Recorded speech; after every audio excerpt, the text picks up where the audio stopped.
एक छोटा जिहा खाना जिहा बनया बुरे। हाँ जी दोस्तों, ਅਦਾਰਾ ਪ੍ਰਵਾਸ ਵੱਲੋਂ ਅਤੇ YouTube ਚੈਨਲ ਪ੍ਰਵਾਸ ਵੱਲੋਂ ਤੁਹਾਡਾ ਬਹੁਤ-ਬਹੁਤ ਸਵਾਗਤ ਹੈ। ਆਪਾਂ ਜਗ੍ਹਾ ਹੈਗਾ ਆਪਣੇ ਕੋਲ ਪਿਛਲੇ ਕੁਝ ਸਮੇਂ ਤੋਂ ਸੰਵਾਦ ਹੈਡ ਟੂ ਹੈਡ ਨਾਂ ਤੇ ਇੱਕ ਡਿਬੇਟ ਸ਼ੁਰੂ ਕੀਤੀ ਹੈ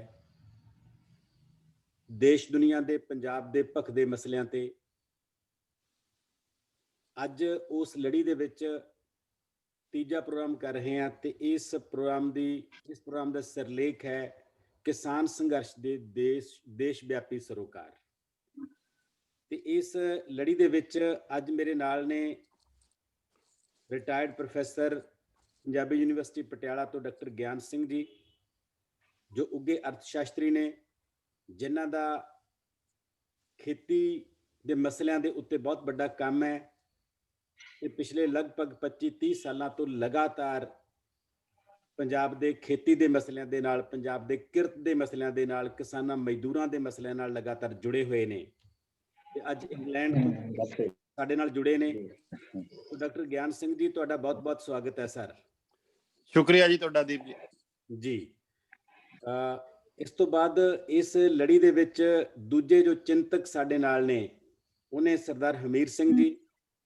ਹਮੀਰ ਸਿੰਘ ਜੀ ਪ੍ਰਸਿੱਧ ਕਾਲਮ ਨਵੀਸ ਨੇ, ਪੰਜਾਬੀ ਟ੍ਰਿਬਿਊਨ ਅਖਬਾਰ ਲਈ ਵਿਸ਼ੇਸ਼ ਤੌਰ ਤੇ ਹੋਰ ਬਹੁਤ ਸਾਰੇ ਅਖਬਾਰਾਂ ਮੈਗਜ਼ੀਨਾਂ ਲਈ ਲਗਾਤਾਰ ਲਿਖ ਰਹੇ ਨੇ।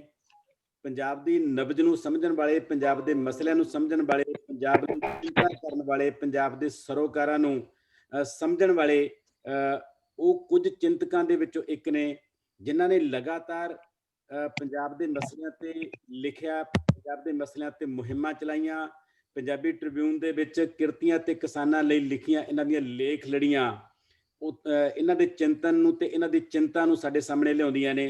ਤੇ ਵਰਤਮਾਨ ਕਿਸਾਨ ਸੰਘਰਸ਼ ਦੇ ਵਿੱਚ ਵੀ ਇਹਨਾਂ ਦੀ ਬਹੁਤ ਮਹੱਤਵਪੂਰਨ ਭੂਮਿਕਾ। ਖਾਸ ਤੌਰ ਤੇ ਇਹਨਾਂ ਨੇ ਲੋਕਤੰਤਰ ਦੀਆਂ ਜਿਹੜੀਆਂ ਜੜ੍ਹਾਂ ਨੇ, ਸਾਡੀਆਂ ਗ੍ਰਾਮ ਸਭਾਵਾਂ ਤੇ ਸਾਡੀਆਂ ਪੰਚਾਇਤਾਂ, ਉਹਨਾਂ ਦੇ ਮਸਲਿਆਂ ਤੇ ਬਹੁਤ ਜ਼ਿਆਦਾ ਫੋਕਸ ਕੀਤਾ ਤੇ ਉਹਨਾਂ ਦੀ ਭੂਮਿਕਾ ਤੇ ਬਹੁਤ ਜ਼ਿਆਦਾ ਫੋਕਸ ਕੀਤਾ ਹੈ। ਸਾਨੂੰ ਮਾਣ ਹੈ ਕਿ ਸਾਡੇ ਨਾਲ ਅੱਜ ਹਮੀਰ ਸਿੰਘ ਵਰਗੇ ਚਿੰਤਕ ਸਾਡੇ ਨਾਲ ਨੇ। ਹਮੀਰ ਸਿੰਘ ਜੀ, ਤੁਹਾਡਾ ਵੀ ਬਹੁਤ-ਬਹੁਤ ਸਵਾਗਤ ਹੈ ਜੀ। ਸ਼ੁਕਰੀਆ ਡਾਕਟਰ ਸਾਹਿਬ ਜੀ। ਮੇਰੇ ਨਾਲ ਮੇਰੇ ਕੋ-ਹੋਸਟ ਇਸ ਪ੍ਰੋਗਰਾਮ ਦੇ ਅੰਮ੍ਰਿਤਪਾਲ ਮੰਘਾਣੀਆਂ ਤੇ ਸੁਖਜੀਵਨ ਹੋਰੀ ਨੇ ਤੇ ਹੋਰ ਬਹੁਤ ਸਾਰੇ ਦੋਸਤ ਸਾਡੇ ਨਾਲ ਜੁੜੇ ਹੋਏ ਨੇ, ਜਿਹਦੇ ਵਿੱਚ doctor Palwinder Kaur, doctor Pawan Kumar, Gulab Singh, KP Singh, Pankaj Kumar, Ram Aulakh, Rohit Kumar, ਸਾਕ ਮੁਹੰਮਦ, ਅਮਰੀਕ ਸਿੰਘ, ਬਹੁਤ ਸਾਰੇ ਦੋਸਤ ਜੁੜੇ ਹੋਏ ਨੇ ਤੇ ਬਹੁਤ ਸਾਰੇ ਦੋਸਤ ਜੁੜ ਰਹੇ ਨੇ ਨਾਲ ਸਾਡੇ, ਤੇ ਬਹੁਤ ਸਾਰੇ ਦੋਸਤ ਫੇਸਬੁੱਕ ਤੇ ਲਗਾਤਾਰ ਇਹਦੇ ਨਾਲ ਜੁੜਨਗੇ। ਸੋ ਇਹ ਪੰਜਾਬ ਦੇ ਮਸਲਿਆਂ ਤੇ, ਪੰਜਾਬ ਦੀਆਂ ਚਿੰਤਾਵਾਂ ਨੂੰ, ਪੰਜਾਬ ਦੇ ਫਿਕਰਾਂ ਨੂੰ ਸਾਂਝਾ ਕਰਨ ਲਈ ਇਹ ਜੋ ਮੰਚ ਵਿਕਸਿਤ ਕੀਤਾ ਹੈ, ਇਸ ਮੰਚ ਤੋਂ ਆਪਾਂ ਪਿਛਲੇ ਹਫ਼ਤੇ ਡਾਕਟਰ ਸੁਖਪਾਲ ਸਿੰਘ ਹੋਰਾਂ ਨਾਲ ਤੇ ਸੁਖਦਰਸ਼ਨ ਨੱਤ ਹੋਰਾਂ ਨਾਲ ਗੱਲਬਾਤ ਕੀਤੀ ਸੀ ਕਿਸਾਨੀ ਦੇ ਮਸਲਿਆਂ ਤੇ ਇਸ ਵਾਰ ਫਿਰ ਆਪਾਂ ਕਿਸਾਨੀ ਦੇ ਮਸਲਿਆਂ ਨੂੰ, ਇਸ ਲੜੀ ਨੂੰ ਅੱਗੇ ਤੋਰਦੇ ਹੋਏ ਡਾਕਟਰ ਗਿਆਨ ਸਿੰਘ ਤੇ ਸਰਦਾਰ ਹਮੀਰ ਸਿੰਘ ਹੋਰਾਂ ਦੇ ਨਾਲ ਗੱਲਬਾਤ ਕਰਦੇ। ਸੋ ਗੱਲਬਾਤ ਦਾ ਸਿਲਸਿਲਾ ਸ਼ੁਰੂ ਕਰਦੇ ਹਾਂ ਜੀ। ਮੇਰਾ ਪਹਿਲਾ ਸਵਾਲ ਸਰ ਹਮੀਰ ਸਿੰਘ ਜੀ ਤੁਹਾਨੂੰ ਹੈ। ਅੱਜ ਬਾਈ ਚਾਂਸ ਪੰਜਾਬ ਦਿਵਸ ਹੈ ਤੇ ਅੱਜ ਹੀ ਐਤਵਾਰੀ ਸੰਵਾਦ ਹੈ ਆਪਣਾ ਇਹ, ਤੇ ਪੰਜਾਬ ਦਿਵਸ ਦੇ ਮੌਕੇ ਤੇ ਸਭ ਤੋਂ ਪਹਿਲਾਂ ਮੈਂ ਤੁਹਾਡੇ ਤੋਂ ਇਹੀ ਜਾਣਨਾ ਚਾਹੁੰਦਾ ਕਿ ਸਦੀਆਂ ਤੋਂ ਲੁੱਟੇ ਤੇ ਕੁੱਟੇ ਜਾਣ ਦੇ ਬਾਵਜੂਦ ਪੰਜਾਬ ਲਗਾਤਾਰ ਉੱਠਦਾ ਰਿਹਾ ਸੰਘਰਸ਼ਾਂ ਦੇ ਵਿੱਚੋਂ। ਬਹੁਤ ਸਾਰੇ ਸੰਘਰਸ਼ ਲੜੇ, ਬਹੁਤ ਸਾਰੇ ਮਾੜੇ ਤੇ ਚੰਗੇ ਦੌਰ ਦੇਖੇ। ਤੁਹਾਨੂੰ ਕੀ ਲੱਗਦਾ ਹੈ ਕਿ ਪੰਜਾਬ ਦੀ ਅਸਲ ਪੀੜ ਕੀ ਹੈ, ਪੰਜਾਬ ਦਾ ਅਸਲ ਸੰਕਟ ਕੀ ਹੈ? ਇਤਿਹਾਸਕ ਪੱਖ ਤੋਂ ਥੋੜਾ ਜਿਹਾ ਚਾਨਣਾ ਪਾਓ। ਬਿਲਕੁਲ ਡਾਕਟਰ ਸਾਹਿਬ, ਜਿਹੜਾ ਪੰਜਾਬ ਦਾ ਅਸਲ ਦੇ ਵਿੱਚ ਸੰਕਟ ਤਾਂ ਇਹੀ ਹੈ, ਇਹਨੂੰ ਸੰਕਟ ਵੀ ਕਹੋ ਤੇ ਇਹਨੂੰ ਪੰਜਾਬ ਦੀ ਪ੍ਰਾਪਤੀ ਵੀ ਕਹੋ, ਦੋਨੋਂ ਚੀਜ਼ਾਂ ਜੁੜ ਕੇ ਆਉਂਦੀਆਂ ਨੇ ਜੀ। ਸਭ ਤੋਂ ਪਹਿਲੀ ਗੱਲ ਤਾਂ ਇਹ ਹੈ ਕਿ ਪੰਜਾਬ ਬੜੇ ਪੁਰਾਣੇ ਸਮੇਂ ਤੋਂ ਲੈ ਕੇ ਆਵਾਜ਼ ਉਠਾਉਂਦਾ ਰਿਹਾ। ਗੁਰੂ ਨਾਨਕ ਦੇ ਕਾਲ ਤੋਂ ਜੇਕਰ ਅਸੀਂ ਕਹੀਏ ਤਾਂ ਉਸ ਵੇਲੇ ਤੋਂ ਗੁਰੂ ਨਾਨਕ ਸਾਹਿਬ ਨੇ ਕੇਵਲ ਬਾਬਰ ਦੇ ਖਿਲਾਫ ਹੀ ਆਵਾਜ਼ ਨਹੀਂ ਉਠਾਈ, ਰੱਬ ਤੱਕ ਨੂੰ ਤਾਨਾ ਦੇ ਦਿੱਤਾ ਕਿ ਜੇਕਰ ਇਸ ਲੈਵਲ ਦਾ ਜ਼ੁਲਮ ਹੁੰਦਾ ਤੇ ਫਿਰ ਵੀ ਉਹ ਜ਼ੁਲਮ ਮਤਲਬ ਇਸੇ ਤਰ੍ਹਾਂ ਕਰਦੇ ਜਾਂਦੇ ਨੇ ਤੇ ਕੋਈ ਆਵਾਜ਼ ਉਹਦੇ ਖਿਲਾਫ ਨਹੀਂ ਉੱਠਦੀ ਤਾਂ ਇਦੋਂ ਮਾੜਾ ਹੋਰ ਕੀ ਹੋ ਸਕਦਾ। ਮਤਲਬ ਇੱਕ ਆਵਾਜ਼ ਉਦੋਂ ਤੋਂ ਪੈਦਾ ਹੁੰਦੀ ਹੈ, ਇਸ ਜਿਹੜੀ ਵਿਰਾਸਤ ਹੈ ਪੰਜਾਬ ਦੀ ਉਹਦੇ ਵਿੱਚ ਗੂੰਜਦੀ ਹੈ ਉਸ ਪੱਧਰ ਦੇ ਉੱਤੇ। ਉਦੋਂ ਬਾਅਦ ਫਿਰ ਕਿੰਨੇ ਹੀ ਅਬਦਾਲੀ ਆਉਂਦੇ ਨੇ, ਦੁਰਾਨੀ ਆਉਂਦੇ ਨੇ ਤੇ ਉਹਨਾਂ ਨਾਲ ਲੜਾਈਆਂ ਦਾ ਸਿਲਸਿਲਾ ਜਾਰੀ ਰਹਿੰਦਾ ਹੈ। ਪਰ ਪੰਜਾਬ ਨੂੰ ਸਭ ਤੋਂ ਵੱਡੀ ਸੱਟ ਉਸ ਸਮੇਂ ਵੱਜਦੀ ਹੈ ਜਦੋਂ 47 ਦੇ ਵਿੱਚ ਵੰਡ ਹੁੰਦੀ ਹੈ। ਜੀ। ਤੇ ਅਸਲ ਦੇ ਵਿੱਚ ਦੇਸ਼ ਦੀ ਵੰਡ ਨਹੀਂ ਹੋਈ, ਪੰਜਾਬ ਤੇ ਬੰਗਾਲ ਦੀ ਉਹ ਵੰਡ ਹੋਈ। 10 ਲੱਖ ਲੋਕ ਜਿਹੜੇ ਮਰੇ, 40 ਲੱਖ ਜ਼ਖਮੀ ਹੋਏ ਤੇ 2.5 ਕਰੋੜ ਲੋਕਾਂ ਦੀਆਂ ਜਾਇਦਾਦਾਂ ਜਿਹੜੀਆਂ ਬਰਬਾਦ ਹੋਈਆਂ, ਆਲੇ ਦੁਆਲੇ ਛੱਡ ਕੇ ਜਾਣਾ ਪਿਆ। ਜੀ। ਤੇ ਉਹ 10 ਲੱਖ ਮਰਨ ਵਾਲਿਆਂ ਚ ਪੰਜਾਬੀ ਸੀਗੇ। ਐਡਾ ਵੱਡਾ ਹਾਦਸਾ, ਉਹਦੇ ਚੋਂ ਕਿੰਨੀਆਂ ਚੀਜ਼ਾਂ ਸਾਡਾ ਦਰਦਾਂ ਨਾਲ ਲਵਰੇਜ ਲਿਟਰੇਚਰ ਦੇਖਿਆ ਜਾ ਸਕਦਾ ਕਿ ਪੰਜਾਬੀ ਨੂੰ ਕਿੰਨਾ ਦਰਦ ਮਹਿਸੂਸ ਹੋਇਆ, ਪੰਜਾਬੀ ਬੰਦੇ ਨੂੰ ਉਸ ਸਮੇਂ ਜੀ। ਇੱਕ ਦੂਜੇ ਨੂੰ। ਉਹ ਆਰਜੀ ਮਾਹੌਲ ਸੀ, ਫਿਰਕੂ ਨਫ਼ਰਤ ਸੀ, ਨਫ਼ਰਤ ਦੇ ਵਿੱਚ ਅਸੀਂ ਇਹ ਸਿਸਟਮ ਕੀਤਾ। ਉਦੋਂ ਬਾਅਦ ਵੀ ਲਗਾਤਾਰ ਸਾਡੀਆਂ ਜੰਗਾਂ ਚੱਲਦੀਆਂ ਰਹੀਆਂ, ਉਹਦੇ ਚ ਉਸੇ ਲੈਵਲ ਦਾ ਮਾਹੌਲ ਹੋਇਆ। ਫਿਰ ਭਾਸ਼ਾ ਦੇ ਆਧਾਰ ਤੇ ਸਾਰੇ ਸੂਬੇ ਬਣੇ, ਇੱਕ ਪਾਲਿਸੀ ਬਣੀ ਤੇ ਪੰਜਾਬ 10 ਸਾਲਾਂ ਦੀ ਜਦੋਜਹਿਦ ਤੋਂ ਬਾਅਦ 1966 ਦੇ ਵਿੱਚ ਬਣਦਾ ਹੈ। ਉਹਦੇ ਚ ਵੀ ਉਹ ਲੂਲਾ ਲੰਗੜਾ ਬਣਦਾ ਹੈ, ਨਾ ਉਹਦੇ ਕੋਲ ਕੋਈ ਰਾਜਧਾਨੀ ਹੈ ਆਪਣੀ, ਨਾ ਅੱਜ। ਪਹਿਲਾਂ ਤਾਂ ਲਾਹੌਰ ਕਲਚਰਲ ਹੱਬ ਦੇ ਵਜੋਂ ਜਾਣਿਆ ਜਾਂਦਾ, ਇਸ ਦਾ ਇੱਕ ਸ਼ਹਿਰ ਚਲਾ ਗਿਆ ਜੀ। ਜਿੱਥੇ ਜਿਹੜੇ ਲਾਹੌਰ ਤੋਂ ਹੀ ਬੰਦੇ ਉਜੜ ਕੇ ਉਜਾੜੇ ਚ ਗਏ ਬੰਬੇ ਦੇ ਵਿੱਚ, ਔਰ ਮੁੰਬਈ ਦੀ ਫਿਲਮ ਇੰਡਸਟਰੀ ਲਾਹੌਰੀਆਂ ਨੇ ਖੜੀ ਕੀਤੀ, ਜੇ ਕਿਹਾ ਜਾਏ ਪੰਜਾਬੀਆਂ ਨੇ ਖੜੀ ਕੀਤੀ ਤਾਂ ਸਾਡੇ ਸਾਹਮਣੇ ਦਿਖਾਈ ਦਿੰਦਾ। ਔਰ ਇਸੇ ਤਰ੍ਹਾਂ ਹੀ ਜਿੰਨੇ ਵੀ ਜਦੋਂ ਸਾਡੇ ਇਸ ਲੈਵਲ ਦਾ ਆਇਆ ਕਿ ਹੁਣ ਚੰਡੀਗੜ੍ਹ ਦਾ ਸਵਾਲ, ਪੰਜਾਬੀ ਇਲਾਕਿਆਂ ਦਾ ਸਵਾਲ, ਪਾਣੀਆਂ ਦਾ ਸਵਾਲ, ਪੰਜਾਬ ਤੇ ਕੇਂਦਰ ਦਾ ਕੰਟਰੋਲ ਸਾਰੇ ਮੁੱਦਿਆਂ ਦੇ ਉੱਤੇ, ਉਹ ਸਾਡੇ ਸਾਹਮਣੇ ਦਿਖਾਈ ਦੇ ਰਹੇ ਨੇ ਸਾਰੀਆਂ ਚੀਜ਼ਾਂ। ਉਸ ਮਾਹੌਲ ਦੇ ਵਿੱਚੋਂ ਗੁਜ਼ਰਦਾ ਪੰਜਾਬ ਇੱਕ ਹੋਰ ਪਾਸੇ ਪੈ ਗਿਆ, ਪਰ ਉਹ ਚੜ੍ਹਦੀ ਕਲਾ ਚ ਰਿਹਾ। ਨੁਕਸਾਨ ਹੋਏ ਬਹੁਤ ਵੱਡੇ। ਉਦੋਂ ਬਾਅਦ ਖੜਕੂਬਾਦ ਦਾ ਦੌਰ ਆਇਆ, 84 ਆਇਆ, ਬਲੂ ਸਟਾਰ ਦਾ ਸਵਾਲ ਆਇਆ, ਫਿਰ ਦਿੱਲੀ ਦੇ ਵਿੱਚ ਕਿੰਨੇ ਬੰਦੇ ਮਤਲਬ ਬੇਕਸੂਰ ਬੰਦੇ ਮਾਰ ਦਿੱਤੇ ਗਏ, ਇੱਕ ਕਤਲੇਆਮ ਲੈਵਲ ਦਾ ਹੋਇਆ। ਤੇ ਇਸ ਤੋਂ ਬਾਅਦ ਚਲਦੇ ਪੰਜਾਬ ਦੇ ਵਿੱਚ ਅਸਲ ਦੇ ਵਿੱਚ ਲੜੀਵਾਰ ਜਿਹੜੀ ਉਹ ਕਿਰਦਾਰ ਸੀ ਪੰਜਾਬ ਦੇ ਵਿੱਚੋਂ ਜਿਹੜੇ ਪੈਦਾ ਹੋਣੇ, ਉਸ ਪੱਧਰ ਦੀ ਲੜਾਈ ਦਾ ਜੋ ਮਜਨਾ ਪੈਦਾ ਹੋਣਾ ਸੀ, ਉਹ ਸ਼ਾਇਦ ਦੂਜੇ ਪਾਸੇ ਟਰਨ ਕਰ ਗਿਆ। ਫਿਰ ਪੰਜਾਬ ਦੇ ਵਿੱਚ ਉਦਾਸੀ ਦਾ ਦੌਰ ਆ। ਬਿਲਕੁਲ। ਉਹ ਉਦਾਸੀ ਦੇ ਦੌਰ ਦੇ ਵਿੱਚ ਕਿਸਾਨ ਖੁਦਕਸ਼ੀਆਂ ਵੀ ਆਉਂਦੀਆਂ ਨੇ, ਉਸ ਮਜ਼ਦੂਰਾਂ ਦੀਆਂ ਖੁਦਕਸ਼ੀਆਂ ਆਉਂਦੀਆਂ ਨੇ, ਤੇ ਉਸੇ ਉਦਾਸੀ ਦੇ ਦੌਰ ਦੇ ਵਿੱਚ ਡਰੱਗ ਆਉਂਦੀ ਹੈ, ਚਿੱਟਾ ਆਉਂਦਾ ਪੰਜਾਬ ਦੇ ਵਿੱਚ। ਉਸੇ ਉਦਾਸੀ ਦੇ ਦੌਰ ਦੇ ਵਿੱਚੋਂ ਪੰਜਾਬ ਦਾ ਨੌਜਵਾਨ escapist ਰੂਟ ਲੈਂਦਾ ਹੈ ਤੇ ਇੱਥੇ ਕੋਈ ਭਵਿੱਖ ਸੁਰੱਖਿਅਤ ਨਾ ਹੁੰਦਾ ਦੇਖ ਕੇ ਉਹ ਵਿਦੇਸ਼ ਵੱਲ ਰੁਖ ਕਰ ਲੈਂਦਾ ਹੈ। ਤੇ ਉਹਦੇ ਚੋਂ ਹੀ ਫਿਰ ਪੰਜਾਬ ਇੱਕ ਤਰ੍ਹਾਂ ਉਜਾੜੇ ਵਾਲੀ ਦਰਦ ਫਿਰ ਹੰਢਾ ਰਿਹਾ। ਮੈਨੂੰ ਤਾਂ ਇਹ ਲੱਗਦਾ ਹੈ ਕਿ 1.5 ਲੱਖ ਬੱਚਾ ਆਈਲੈਟਸ ਕਰਕੇ ਹਰ ਸਾਲ ਵਿਦੇਸ਼।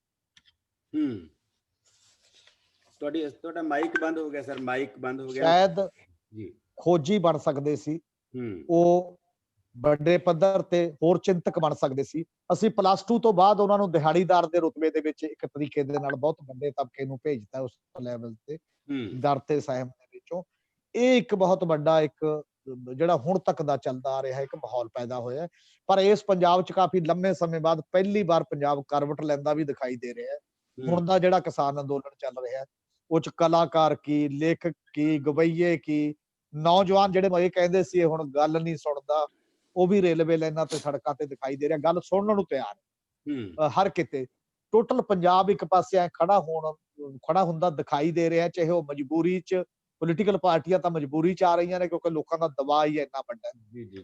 ਇਹ ਇੱਕ ਰੋਸ਼ਨੀ ਦੀ ਕਿਰਨ ਹੈ ਬੜੇ ਲੰਬੇ ਸਮੇਂ ਬਾਅਦ ਪੰਜਾਬ ਦੇ ਲਈ। ਹੁਣ ਉਹਨੂੰ ਬੌਧਿਕ ਅਗਵਾਈ ਕਿਵੇਂ ਦਿੰਦਾ ਇੱਥੋਂ ਦੇ ਇੰਟੈਲੈਕਚੁਅਲ, ਉਹ ਉਹਨਾਂ ਨੌਜਵਾਨਾਂ ਨੂੰ ਕਿਸ ਤਰੀਕੇ ਦੇ ਨਾਲ ਤਰਾਸ਼ਦੇ ਨੇ, ਸਿਰਜਦੇ ਨੇ ਕਿ ਉਹ ਅੱਗੇ ਦੇ ਰਾਹ ਦੇ ਆਗੂ ਬਣ। ਇਹ ਹੁਣ ਸਾਡੇ ਸਾਹਮਣੇ ਬਹੁਤ ਬੜੀ ਚੁਣੌਤੀ। ਬਿਲਕੁਲ ਬਿਲਕੁਲ, ਤੁਸੀਂ ਬਹੁਤ ਮਹੱਤਵਪੂਰਨ ਗੱਲ ਕੀਤੀ ਹੈ ਕਿ ਪੰਜਾਬ ਹੁਣ ਦੁਬਾਰਾ ਫੇਰ ਕਰਵਟ ਲੈ ਰਿਹਾ ਹੈ। ਸੱਚਮੁੱਚ ਬਹੁਤ ਦੇਰ ਤੋਂ ਬਾਅਦ ਪੰਜਾਬ ਨੇ ਅੰਗੜਾਈ ਭਰੀ ਹੈ ਤੇ ਇਸ ਕਿਸਮ ਦੇ ਸੰਘਰਸ਼ਾਂ ਵਾਲੇ ਪਾਸੇ ਤੁਰਿਆ ਹੈ। ਗਿਆਨ ਸਿੰਘ ਜੀ, ਮੈਂ ਇਹਦੇ ਨਾਲ ਹੀ ਗੱਲ ਜੋੜਦਾ ਕਿ ਜਿਸ ਮਸਲੇ ਤੇ ਪੰਜਾਬ ਨੇ ਕਰਵਟ ਲਈ ਹੈ ਉਹ ਮਸਲਾ ਕਿਸਾਨੀ ਸੰਕਟ ਦਾ, ਕਿਸਾਨ ਸੰਘਰਸ਼ ਦਾ ਮਸਲਾ। ਤੇ ਮੈਂ ਤੁਹਾਨੂੰ ਕਿਸਾਨ ਸੰਘਰਸ਼ ਵਾਲੇ ਪਾਸੇ ਲੈ ਕੇ ਚੱਲਦਾ ਕਿ ਇਹ ਕਿਸਾਨੀ ਸੰਕਟ ਦਾ ਮੁੱਢ ਕਦੋਂ ਤੇ ਕਿਵੇਂ ਵੱਜਦਾ ਹੈ, ਕਿਹੜੇ ਪਹਿਲੇ ਬੀਜ ਸੀ ਜਦੋਂ ਕਿਸਾਨ ਸੰਕਟ ਦੇ ਵਿੱਚ ਆਉਂਦਾ ਹੈ, ਤੇ ਉਹ ਫਿਰ ਬੀਜ ਕਿਵੇਂ ਵਿਕਸਿਤ ਹੁੰਦੇ ਨੇ ਤੇ ਅੱਜ ਤੱਕ ਕਿਵੇਂ ਪਹੁੰਚਦੇ ਨੇ। ਇਹਦਾ ਇਤਿਹਾਸਕ ਪਿਛੋਕੜ ਤੇ ਤੁਸੀਂ ਥੋੜੀ ਜਿਹੀ ਗੱਲ ਕਰੋ ਸਾਡੇ ਨਾਲ। ਇਹ ਡਾਕਟਰ ਸਾਹਿਬ ਜਿਹੜਾ ਹੈ ਕਿਸਾਨੀ ਸੰਘਰਸ਼ ਕੋਈ ਬਿਲਕੁਲ ਨਵਾਂ ਨਹੀਂ ਹੈਗਾ। ਇਹ ਤਾਂ ਉਦੋਂ ਵੀ ਸੀ ਜਦੋਂ ਸਾਡੇ ਦੇਸ਼ ਤੋਂ ਵੱਖ-ਵੱਖ ਦੇਸ਼ਾਂ 'ਚ ਖਾਸ ਕਰਕੇ ਪੰਜਾਬ ਤੋਂ ਪ੍ਰਵਾਸ ਸ਼ੁਰੂ ਹੋਇਆ ਤੇ ਪ੍ਰਵਾਸ ਦੇ ਵਿੱਚ ਜ਼ਿਆਦਾ ਉਸ ਮੌਕੇ ਕਿਸਾਨ ਹੀ ਸੀ। ਜੇ ਗਦਰ ਮੂਵਮੈਂਟ ਦੇਖੀਏ, ਗਦਰ ਮੂਵਮੈਂਟ ਦੇ ਵਿੱਚ ਵੀ ਜਿਹੜੇ ਗਏ ਹੋਏ ਸਾਡੇ ਬਾਬੇ ਨੇ ਉਹ ਕਿਸਾਨੀ 'ਚੋਂ ਸੀ। ਇਸ ਤੋਂ ਅੱਗੋਂ ਪਿੱਛੋਂ ਆਲੇ ਦੁਆਲੇ ਜਿੰਨਾ ਪ੍ਰਵਾਸ ਹੈ ਉਹ 'ਚੋਂ ਵੱਡੀ ਗਿਣਤੀ ਸਾਨੂੰ ਕਿਸਾਨੀ ਦੀ ਦਿਖਦੀ ਹੈ ਕਿਉਂਕਿ ਕਿਸਾਨੀ ਦਾ ਸੰਕਟ ਸੀ ਤੇ ਇਹਦੇ ਵਿੱਚ ਜੇ ਮੈਂ ਉਸ ਤੋਂ ਅੱਗੇ ਆ ਜਾ, ਦੂਜੀ ਸੰਸਾਰ ਜੰਗ ਦੌਰਾਨ ਵੀ ਜਦੋਂ ਅਨਾਜ ਪਦਾਰਥਾਂ ਦੀਆਂ ਕੀਮਤਾਂ ਬਹੁਤ ਵੱਧ ਰਹੀਆਂ ਸੀ, ਤਾਂ ਉਸ ਸਮੇਂ ਦੀ ਅੰਗਰੇਜ਼ ਹਕੂਮਤ ਨੇ ਇਹ ਖੇਤੀਬਾੜੀ ਜਿਣਸਾਂ ਦੀਆਂ ਵੱਧ ਤੋਂ ਵੱਧ ਕੀਮਤਾਂ ਨਿਸ਼ਚਿਤ ਕੀਤੀਆਂ। ਫਿਰ ਇਹ ਸਰ ਛੋਟੂ ਰਾਮ ਸੀ ਜਿਹਨੇ ਇਹ ਲੜਾਈ ਲੜੀ ਕਿ ਉਹਨੇ ਘੱਟੋ ਘੱਟ ਕੀਮਤਾਂ ਵੀ, ਜਿਹਦੇ ਦਾ ਹੁਣ ਮਿਨੀਮਮ ਸਪੋਰਟ ਪ੍ਰਾਈਸ ਦਾ ਰੌਲਾ ਪੈਂਦਾ, ਕੁਛ ਜਿਣਸਾਂ ਦੀਆਂ ਘੱਟੋ ਘੱਟ ਕੀਮਤਾਂ ਵੀ ਜਿਹੜੀਆਂ ਹੈਗੀਆਂ ਨਿਰਧਾਰਿਤ ਕਰਾਈਆਂ ਜੀ। ਫਿਰ ਅਸੀਂ ਆਜ਼ਾਦ ਹੋ ਜਾਂਦੇ ਹਾਂ। 15 ਅਗਸਤ 1947 ਵਾਲੇ ਦਿਨ ਜਿਹੜਾ ਹੈਗਾ ਦੇਸ਼ ਲਈ ਇਹ ਬਹੁਤ ਖੁਸ਼ੀ ਦਾ ਦਿਨ ਸੀ ਕਿ ਆਜ਼ਾਦੀ ਦਾ ਦਿਨ ਸੀ। ਪਰ ਅਖਬਾਰ 'ਚ 2 ਖਬਰਾਂ ਸੀ ਫਰੰਟ ਪੇਜ ਤੇ, ਇਹ ਇੱਕ ਆਜ਼ਾਦੀ ਸੀ, ਦੂਜੀ ਭੁੱਖਮਰੀ ਦੀ ਸੀ।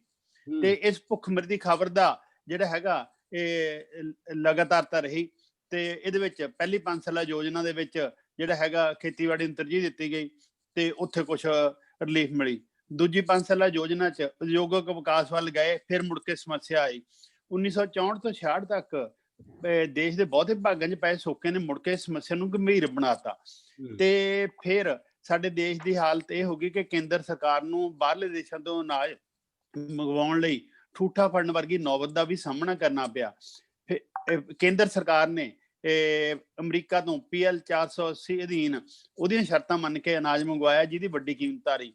ਇਸ ਸਮੱਸਿਆ ਤੋਂ ਖੜਾ ਛਡਾਉਣ ਲਈ ਜਿਹੜਾ ਹੈਗਾ ਪਹਿਲਾਂ ਖੇਤੀਬਾੜੀ ਦੀ ਨਵੀਂ ਯੋਗਤਾ ਅਪਣਾਉਣ ਦਾ ਫੈਸਲਾ ਕੀਤਾ ਗਿਆ, ਜਿਹੜੀ ਵੱਧ ਝਾੜ ਦੇਣ ਵਾਲੇ ਬੀਜਾਂ, ਯਕੀਨੀ ਸਿੰਚਾਈ, ਰਸਾਇਣਿਕ ਖਾਦਾਂ, ਕੀਟਨਾਸ਼ਕ, ਨਦੀਨਨਾਸ਼ਕ, ਉੱਲੀਨਾਸ਼ਕ, ਮਸ਼ੀਨਰੀ ਅਤੇ ਖੇਤੀਬਾੜੀ ਕਰਨ ਦੇ ਆਧੁਨਿਕ ਢੰਗਾਂ ਦਾ ਇੱਕ ਪਲੰਦਾ ਸੀ।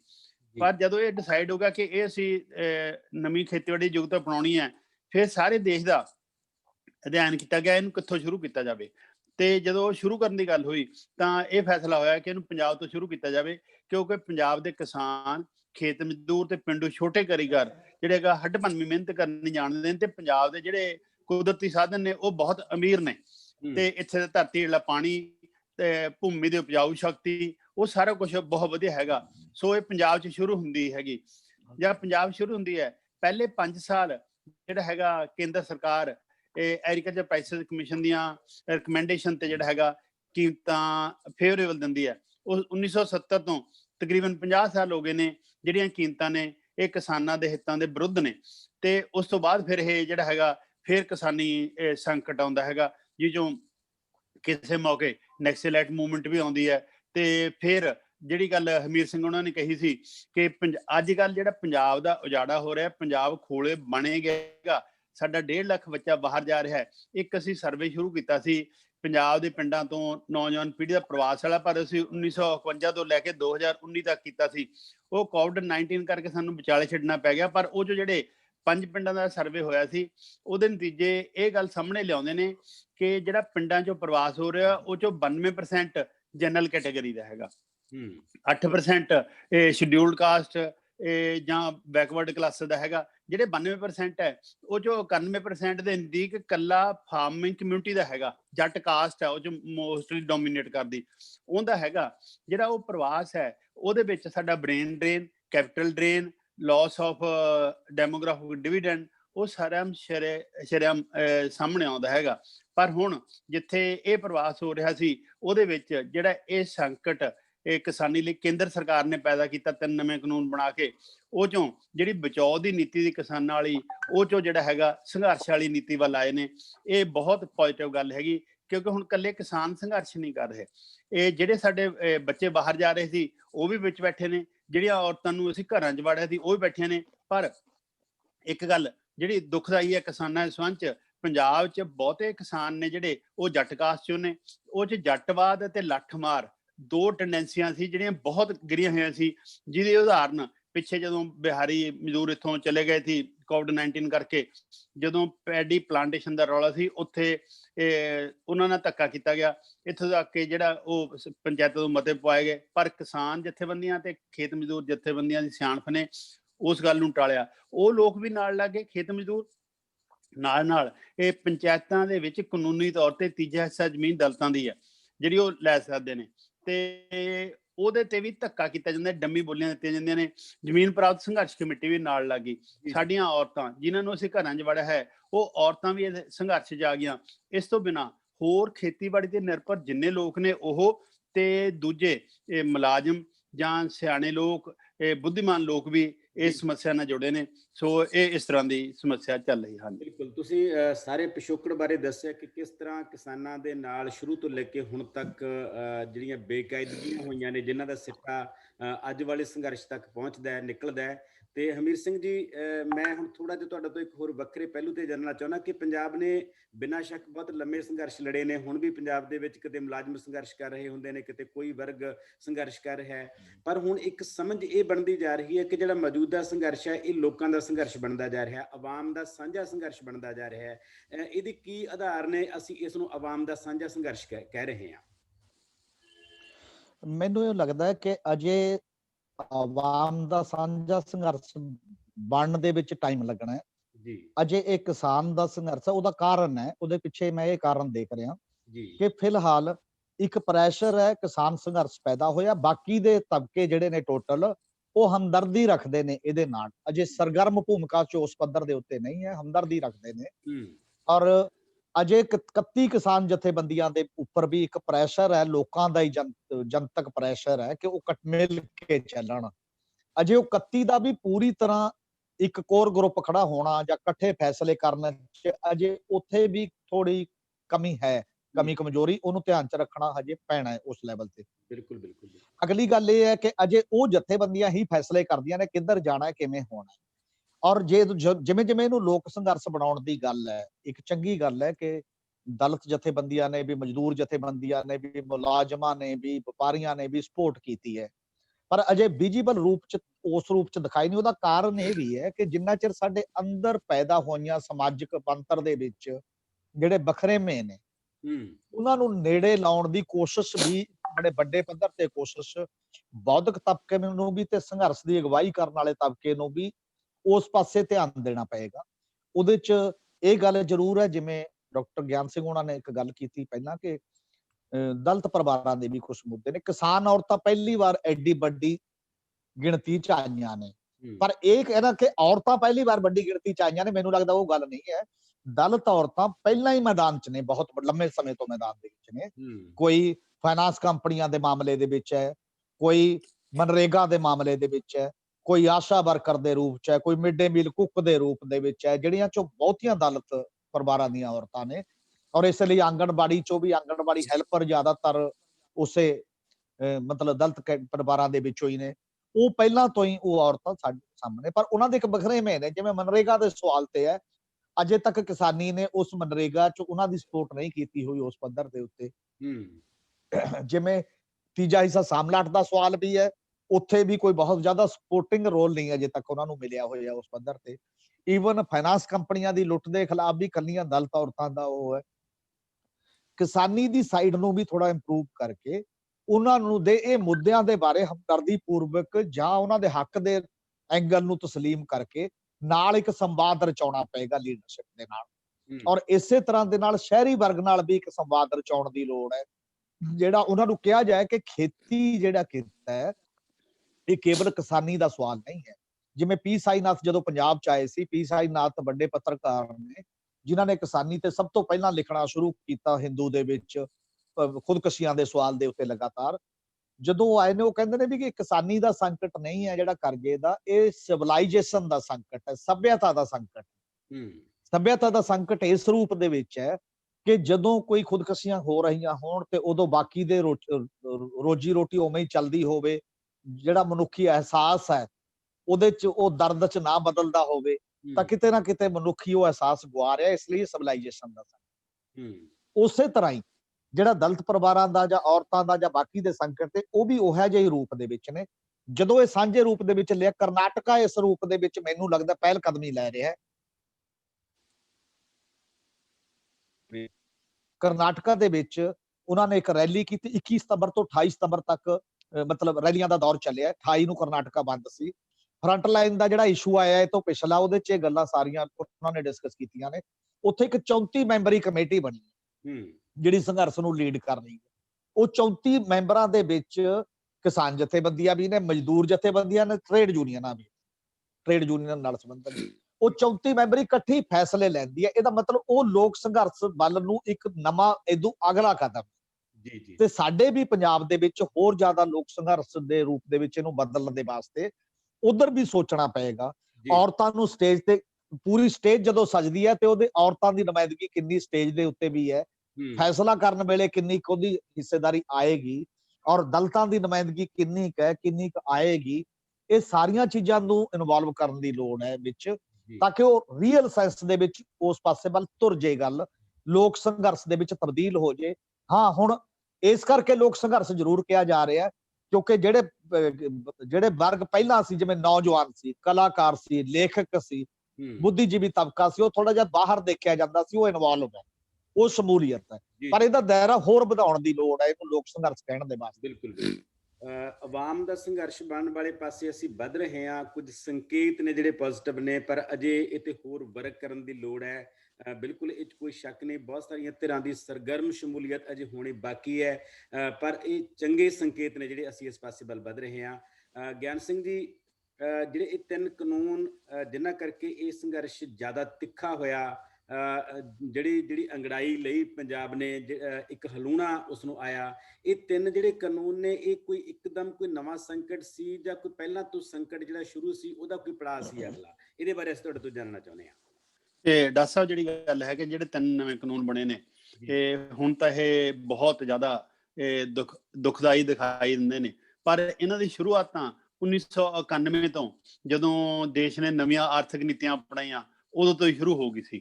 ਕਿ ਜਦ ਤੋਂ ਹੀ ਅਸੀਂ ਕਾਰਪੋਰੇਟ ਫਾਰਮਿੰਗ ਦੀ ਗੱਲ ਕਰਦੇ ਆ ਰਹੇ ਹਾਂ, ਪਰ ਉਹਦੀ ਜਿਹੜੀ ਗਤੀ ਸੀ ਉਹ ਬਹੁਤ ਧੀਮੀ ਸੀ, ਤੇ ਉਹਦੇ ਵਿੱਚ ਜਿਹੜਾ ਹੈਗਾ ਇਸ ਤਰ੍ਹਾਂ ਦੇ ਵਿਗਾੜ ਨਹੀਂ ਆਏ ਸੀ, ਇਸ ਤਰ੍ਹਾਂ ਦੇ ਦੁੱਖ ਸਾਹਮਣੇ ਨਹੀਂ ਆਏ ਸੀ।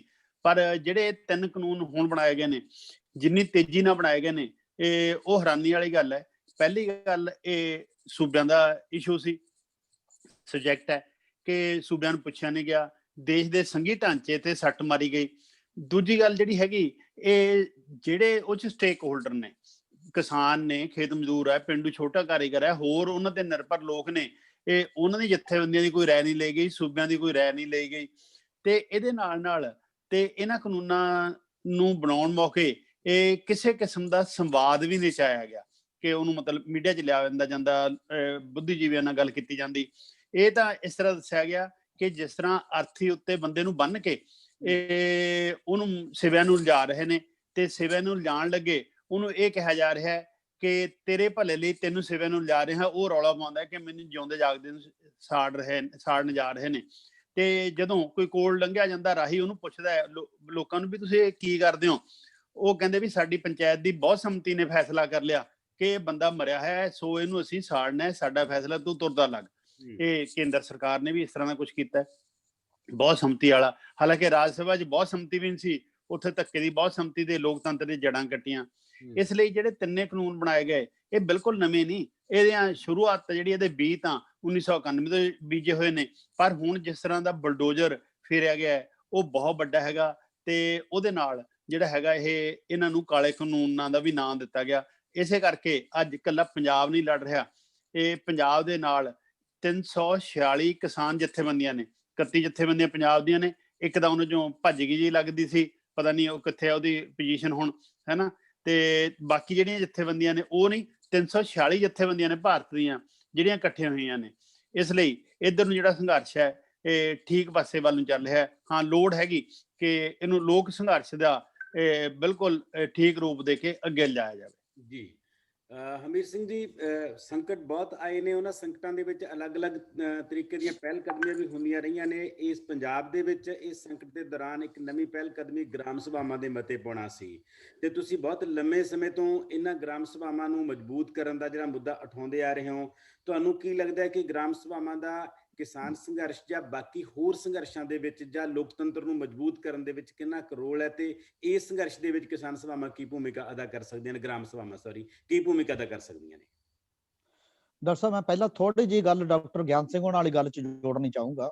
ਜੀ, ਮੈਨੂੰ ਇਹ ਲੱਗਦਾ ਕਿ ਇਹ ਜਿਹੜਾ ਸੰਕਟ ਹੈ ਕੇਵਲ 91 ਤੇ ਨਹੀਂ ਖੜਦਾ, ਇਹ ਸੰਕਟ ਦਾ 2047 'ਚ ਪਿਆ ਹੈ।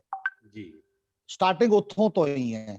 ਉਹਦਾ ਕਾਰਨ ਇਹ ਹੈ, ਜੇ ਕੈਬਨਿਟ ਮਿਸ਼ਨ ਯੋਜਨਾ ਜਿਹੜੀ ਹਿੰਦੁਸਤਾਨ ਦੇ ਵਿੱਚ ਆਈ ਸੀ, ਜਿਹਨੂੰ ਪੰਡਿਤ ਜਵਾਹਰ ਲਾਲ ਨਹਿਰੂ ਤੇ ਮੁਹੰਮਦ ਅਲੀ ਜਿਨਾਹ ਦੋਨਾਂ ਨੇ ਮੰਨ ਲਿਆ ਸੀ, ਮੁਸਲਿਮ ਲੀਗ ਤੇ ਕਾਂਗਰਸ ਨੇ, ਤੇ ਕਾਂਗਰਸ ਵਿਡਰਾ ਕਰ ਗਈ। ਤੇ ਜੇਕਰ ਉਹ ਫੈਡਰਲ ਸਟਰਕਚਰ ਜਿਹੜਾ ਕੈਬਨਿਟ ਮਿਸ਼ਨ ਯੋਜਨਾ ਦੇ ਰਹੀ ਸੀ ਕਿ ਜਿੱਥੇ ਧਾਰਮਿਕ ਘੱਟ ਗਿਣਤੀਆਂ ਬਹੁ ਗਿਣਤੀ ਦੇ ਵਿੱਚ ਨੇ ਉਹਨਾਂ ਨੂੰ 2-3 ਡਿਪਾਰਟਮੈਂਟ ਕੇਂਦਰ ਰੱਖ ਕੇ ਸਾਰੇ ਦੇ ਦੇਵੇ। ਜੇ ਉਹ ਜਿਹਾ ਫੈਡਰਲ ਸਟਰਕਚਰ ਬਣਦਾ ਤਾਂ 47 ਨਹੀਂ ਸੀ ਆਉਣਾ, ਵੰਡ ਨਹੀਂ ਸੀ ਹੁੰਦੀ ਦੇਸ਼ ਦੀ, ਜੇ ਕੈਬਨਿਟ ਮਿਸ਼ਨ ਯੋਜਨਾ ਮੰਨ ਲਈ ਜਾਂਦੀ। ਤੇ ਰਾਜਾਂ ਨੂੰ ਵੱਧ ਅਧਿਕਾਰ ਨਹੀਂ, ਰਾਜਾਂ ਨੂੰ ਸਪੈਸ਼ਲ ਸਟੇਟਸ ਮਿਲ ਜਾਣੇ ਸੀ ਉਸੇ ਸਮੇਂ। ਰਾਜ ਆਪਣੇ ਤਰੀਕੇ ਨਾਲ ਇਹ ਦੇਸ਼ ਦਾ ਵਿਕਾਸ ਦਾ ਮਾਡਲ ਹੀ ਹੋਰ ਹੋਣਾ ਸੀ ਉਸ ਪੱਧਰ ਤੇ।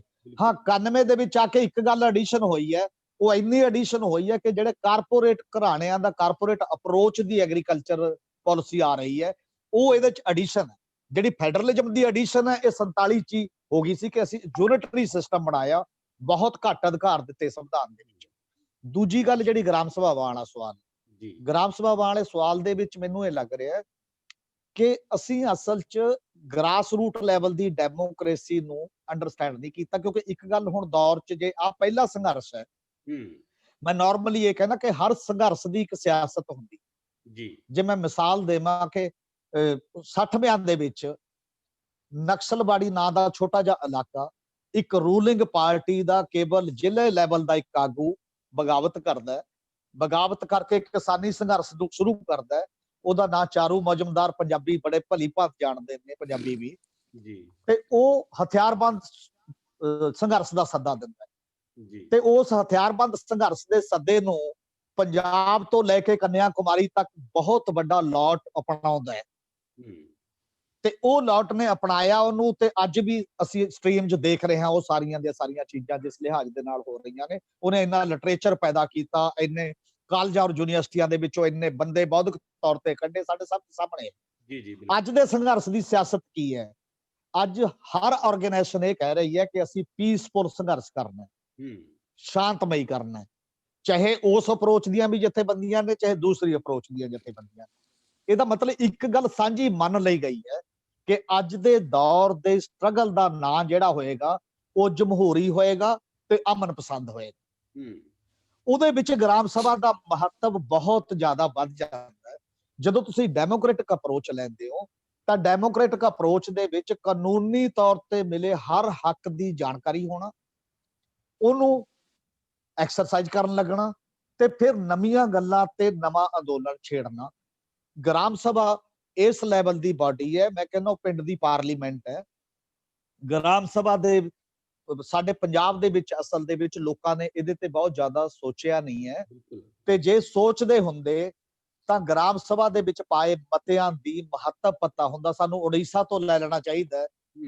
ਉੜੀਸਾ ਦੀਆਂ ਸੁਪਰੀਮ ਕੋਰਟ ਦੀ ਜੱਜਮੈਂਟ ਦੇ ਨਾਲ 12 ਗ੍ਰਾਮ ਸਭਾਵਾਂ ਅਡਾਨੀ ਦੇ ਟਿੰਡ ਫੌੜੀ ਚੁਕਾ ਦਿੰਦੀਆਂ ਨੇ, ਜਿਹਦੇ ਨਾਲ ਗਵਰਨਮੈਂਟ ਆਫ ਇੰਡੀਆ ਵੀ ਹੁੰਦੀ ਹੈ ਤੇ ਜਿਹਦੇ ਨਾਲ ਸੂਬੇ ਦੀ ਸਰਕਾਰ ਵੀ ਹੁੰਦੀ ਹੈ, ਕਿਉਂਕਿ ਉਹ ਖਣਿਜ ਕੱਢਣਾ ਚਾਹੁੰਦੇ ਸੀ।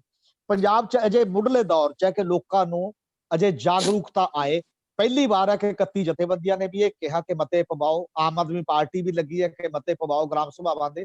ਹਾਲਾਂਕਿ ਇੱਕ ਥੋੜੀ ਜਿਹੀ ਗਲਤਫਹਿਮੀ ਇਹਦੇ 'ਚ ਜ਼ਰੂਰ ਹੈ ਕਿ ਗ੍ਰਾਮ ਸਭਾ ਇਹ ਨਹੀਂ ਕਿ ਕੇਂਦਰ ਦੇ ਰੂਲ ਨੂੰ ਰੱਦ ਕਰ ਦੇਗੀ, ਕੇਂਦਰ ਦੇ ਕਾਨੂੰਨਾਂ ਨੂੰ ਜੀ। ਇਹ ਤਾਕਤ ਨਹੀਂ ਹੁੰਦੀ, ਕਿਉਂਕਿ ਤਾਕਤ ਸਾਡੇ ਸੰਵਿਧਾਨ 'ਚ ਨਾ ਵੰਡੀ ਹੋਈ ਹੈ।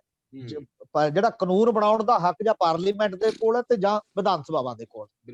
ਤੇ ਪਰ ਗ੍ਰਾਮ ਸਭਾ ਇੱਕ ਗੱਲ ਕਰ ਸਕਦੀ ਹੈ ਇਸ ਮੁੱਦੇ ਤੇ ਵੀ, ਜਦੋਂ ਰਾਜਾਂ ਦੀਆਂ ਵਿਧਾਨ ਸਭਾਵਾਂ ਉਹਨਾਂ ਬਿੱਲਾਂ ਦੇ ਖਿਲਾਫ ਬਿੱਲ ਲਿਆਉਣ ਲੱਗ ਗਈਆਂ, ਕਾਨੂੰਨਾਂ ਦੇ ਖਿਲਾਫ, ਪੰਜਾਬ ਲੈ ਆਇਆ, ਛੱਤੀਸਗੜ੍ਹ ਲੈ ਆਇਆ, ਰਾਜਸਥਾਨ ਲੈ ਆਇਆ, ਦਿੱਲੀ ਨੂੰ ਵੀ ਲਿਆਉਣਾ ਚਾਹੀਦਾ, ਬਾਕੀ ਨੂੰ ਵੀ।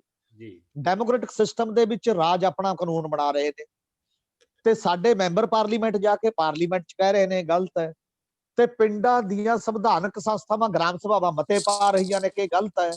ਕੱਲ ਨੂੰ ਦੁਨੀਆ ਦੇ ਇਨਸਾਫ ਤੇ ਕਦੇ ਵੀ ਕੋਈ ਸੁਪਰੀਮ ਕੋਰਟ ਸਾਹਮਣੇ ਜਾਂਦਾ, ਜੇ ਤਾਂ ਅੱਖਾਂ ਮੀਚ ਕੇ ਫੈਸਲਾ ਕਰੇ ਤਾਂ ਉਹ ਅਲੱਗ ਗੱਲ ਹੈ, ਪਰ ਜੇ ਇੰਨੀਆਂ ਸੰਵਿਧਾਨਕ ਬਾਡੀਆਂ ਦੇ ਮਤਿਆਂ ਦੇ ਵਿੱਚੋਂ ਲੋਕਾਂ ਦੀ ਬਿੱਲ ਨਹੀਂ ਝਲਕਦੀ, ਲੋਕਾਂ ਦੀ ਇੱਛਾ ਦਾ ਪ੍ਰਤੀਕ ਨਹੀਂ ਲੱਗਦਾ, ਤਾਂ ਫਿਰ ਉਹ ਕਾਨੂੰਨ ਕਿਵੇਂ ਰਹਿ ਸਕਦੇ ਨੇ ਜਿਹੜੇ ਕਾਨੂੰਨ ਬਣਾਏ ਹੋਏ ਨੇ ਕਿਸੇ ਵੀ ਰੂਪ ਦੇ ਵਿੱਚ। ਇਸ ਲਈ ਕੱਲ ਨੂੰ ਇੱਕ ਬਹੁਤ ਵੱਡਾ ਇਖਲਾਕੀ ਸਵਾਲ ਪੈਦਾ ਹੋਏਗਾ। ਇਹ ਮੈਨੂੰ ਤਾਂ ਇਹ ਵੀ ਲੱਗਦਾ ਕਿ ਸਾਡੇ ਜਿਹੜੇ 20 ਮੈਂਬਰ ਪਾਰਲੀਮੈਂਟ, 7 ਰਾਜ ਸਭਾ ਦੇ ਤੇ 13 ਲੋਕ ਸਭਾ ਦੇ, ਇਹ ਬੈਠੇ ਕੀ ਕਰਦੇ ਨੇ ਪਾਰਲੀਮੈਂਟ 'ਚ ਹੁਣ ਤੱਕ? ਜੇ ਉਹਨਾਂ ਦੀ ਸੁਣੀ ਨਹੀਂ ਗਈ ਪਾਰਲੀਮੈਂਟ 'ਚ, ਜੇ ਉਹਨਾਂ ਦੀ ਰਾਜ ਸਭਾ 'ਚ ਉਹਨਾਂ ਨੂੰ ਕੁਝ ਨਹੀਂ ਪੁੱਛਿਆ ਗਿਆ, ਤਾਂ ਜਥੇਬੰਦੀਆਂ ਦਾ ਏਜੰਡਾ ਗ੍ਰਾਮ ਸਭਾਵਾਂ ਤੋਂ ਲੈ ਕੇ ਬਣਦਾ ਕਿ 20 ਦੇ 20 ਪਾਰਲੀਮੈਂਟ ਮੈਂਬਰਾਂ ਨੂੰ ਵਾਪਸ ਆ ਜਾਣਾ ਚਾਹੀਦਾ। ਸਭ ਤੋਂ ਬੜਾ ਸਵਾਲ ਹੈ, ਜਿਵੇਂ ਅਕਾਲੀ ਦਲ ਨੂੰ ਮੋੜਾ ਦੇਤਾ ਲੋਕਾਂ ਨੇ, ਅਕਾਲੀ ਦਲ ਵਿਡਰਾ ਕਰ ਗਿਆ, ਐਨਡੀਏ ਚੋਂ ਬਾਹਰ ਆ ਗਿਆ, ਉਦੋਂ ਅਗਲਾ ਪੋਲੀਟੀਕਲ ਬਹੁਤ ਸਟਰੋਂਗ ਸਟੈਪ ਹੋ ਸਕਦਾ ਹੈ ਜੇ ਪੰਜਾਬ ਦੇ ਅੰਦੋਲਨ ਨੂੰ ਅੱਗੇ ਸਿਆਸੀ ਦਿੱਖ ਦੇ ਤੌਰ ਤੇ ਮਜ਼ਬੂਤ ਕਰਨਾ। ਜੀ ਜੀ ਜੀ ਗਿਆਨ ਸਿੰਘ ਜੀ, ਮੈਂ ਥੋੜਾ ਜਿਹਾ ਵਾਪਸ ਫੇਰ ਉੱਥੇ ਆਉਣਾ ਚਾਹੁੰਦਾ। ਇਹਨਾਂ 3 ਕਾਨੂੰਨਾਂ ਨੂੰ ਪ੍ਰੋਟੈਕਟ ਕਰਨ ਲਈ ਜਾਂ 3 ਕਾਨੂੰਨਾਂ ਦੇ ਖਿਲਾਫ ਪੰਜਾਬ ਅਸੈਂਬਲੀ ਨੇ ਇੱਕ ਸਾਂਝੇ ਤੌਰ ਤੇ ਲਗਭਗ 117 ਦੇ ਵਿੱਚ 115 ਵਿਧਾਇਕਾਂ ਨੇ ਰਲ ਕੇ ਕੁਝ ਕਾਨੂੰਨ ਪਾਸ ਕੀਤੇ।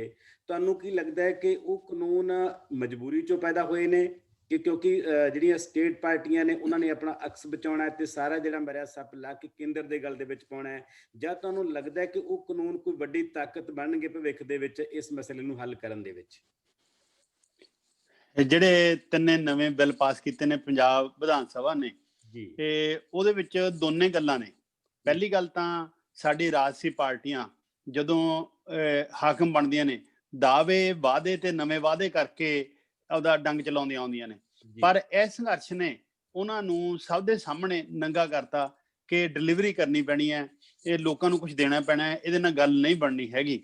ਤੇ ਕੇਂਦਰ ਸਰਕਾਰ ਨੇ ਕਾਨੂੰਨ ਬਣਾਏ, ਪਹਿਲੇ ਬਿੱਲ ਬਣਾ ਲਏ, ਆਰਡੀਨੈਂਸ ਲਿਆਂਦੇ, ਬਿੱਲ ਬਣਾ ਲਏ, ਪਾਸ ਕਰਤੇ, ਕਾਨੂੰਨ ਬਣ ਗਏ। ਤੇ ਪਰ ਜਦੋਂ ਲੋਕਾਂ ਦਾ ਵਿਰੋਧ ਵਧਿਆ, ਖਾਸ ਕਰਕੇ ਪੰਜਾਬ 'ਚ ਕਿਸਾਨੀ ਦਾ ਵਿਰੋਧ ਵਧਿਆ ਤੇ ਪ੍ਰੈਸ ਨੇ, ਮੀਡੀਆ ਵੀ ਆਇਆ, ਤਾਂ ਰਾਜਸੀ ਪਾਰਟੀਆਂ ਪਿੱਛੇ ਆਉਣ ਲੱਗੀਆਂ। ਇੱਥੋਂ ਤੱਕ ਕਿ ਕਿਸਾਨਾਂ ਨੇ ਆਪਦੇ ਸੰਘਰਸ਼ ਦੇ ਵਿੱਚ ਉਹਨਾਂ ਦੇ ਆਉਣ ਦੀ ਮਨਾਹੀ ਨਹੀਂ ਕੀਤੀ, ਪਰ ਉਹਨਾਂ ਨੂੰ ਸਟੇਜ ਦੇ ਲਵੇ ਨਹੀਂ ਲੱਗਣ ਦਿੱਤਾ ਕਿ ਪਿੱਛੇ ਬੈਠੋ, ਉਹਦਾ ਝੰਡਾ ਕਿਸੇ ਨੇ ਨਹੀਂ ਲਿਆਉਣਾ, ਸਾਡੇ ਝੰਡੇ ਥੱਲੇ ਜੇ ਤੁਸੀਂ ਆਉਣਾ ਚਾਹੁੰਦੇ ਹੋ।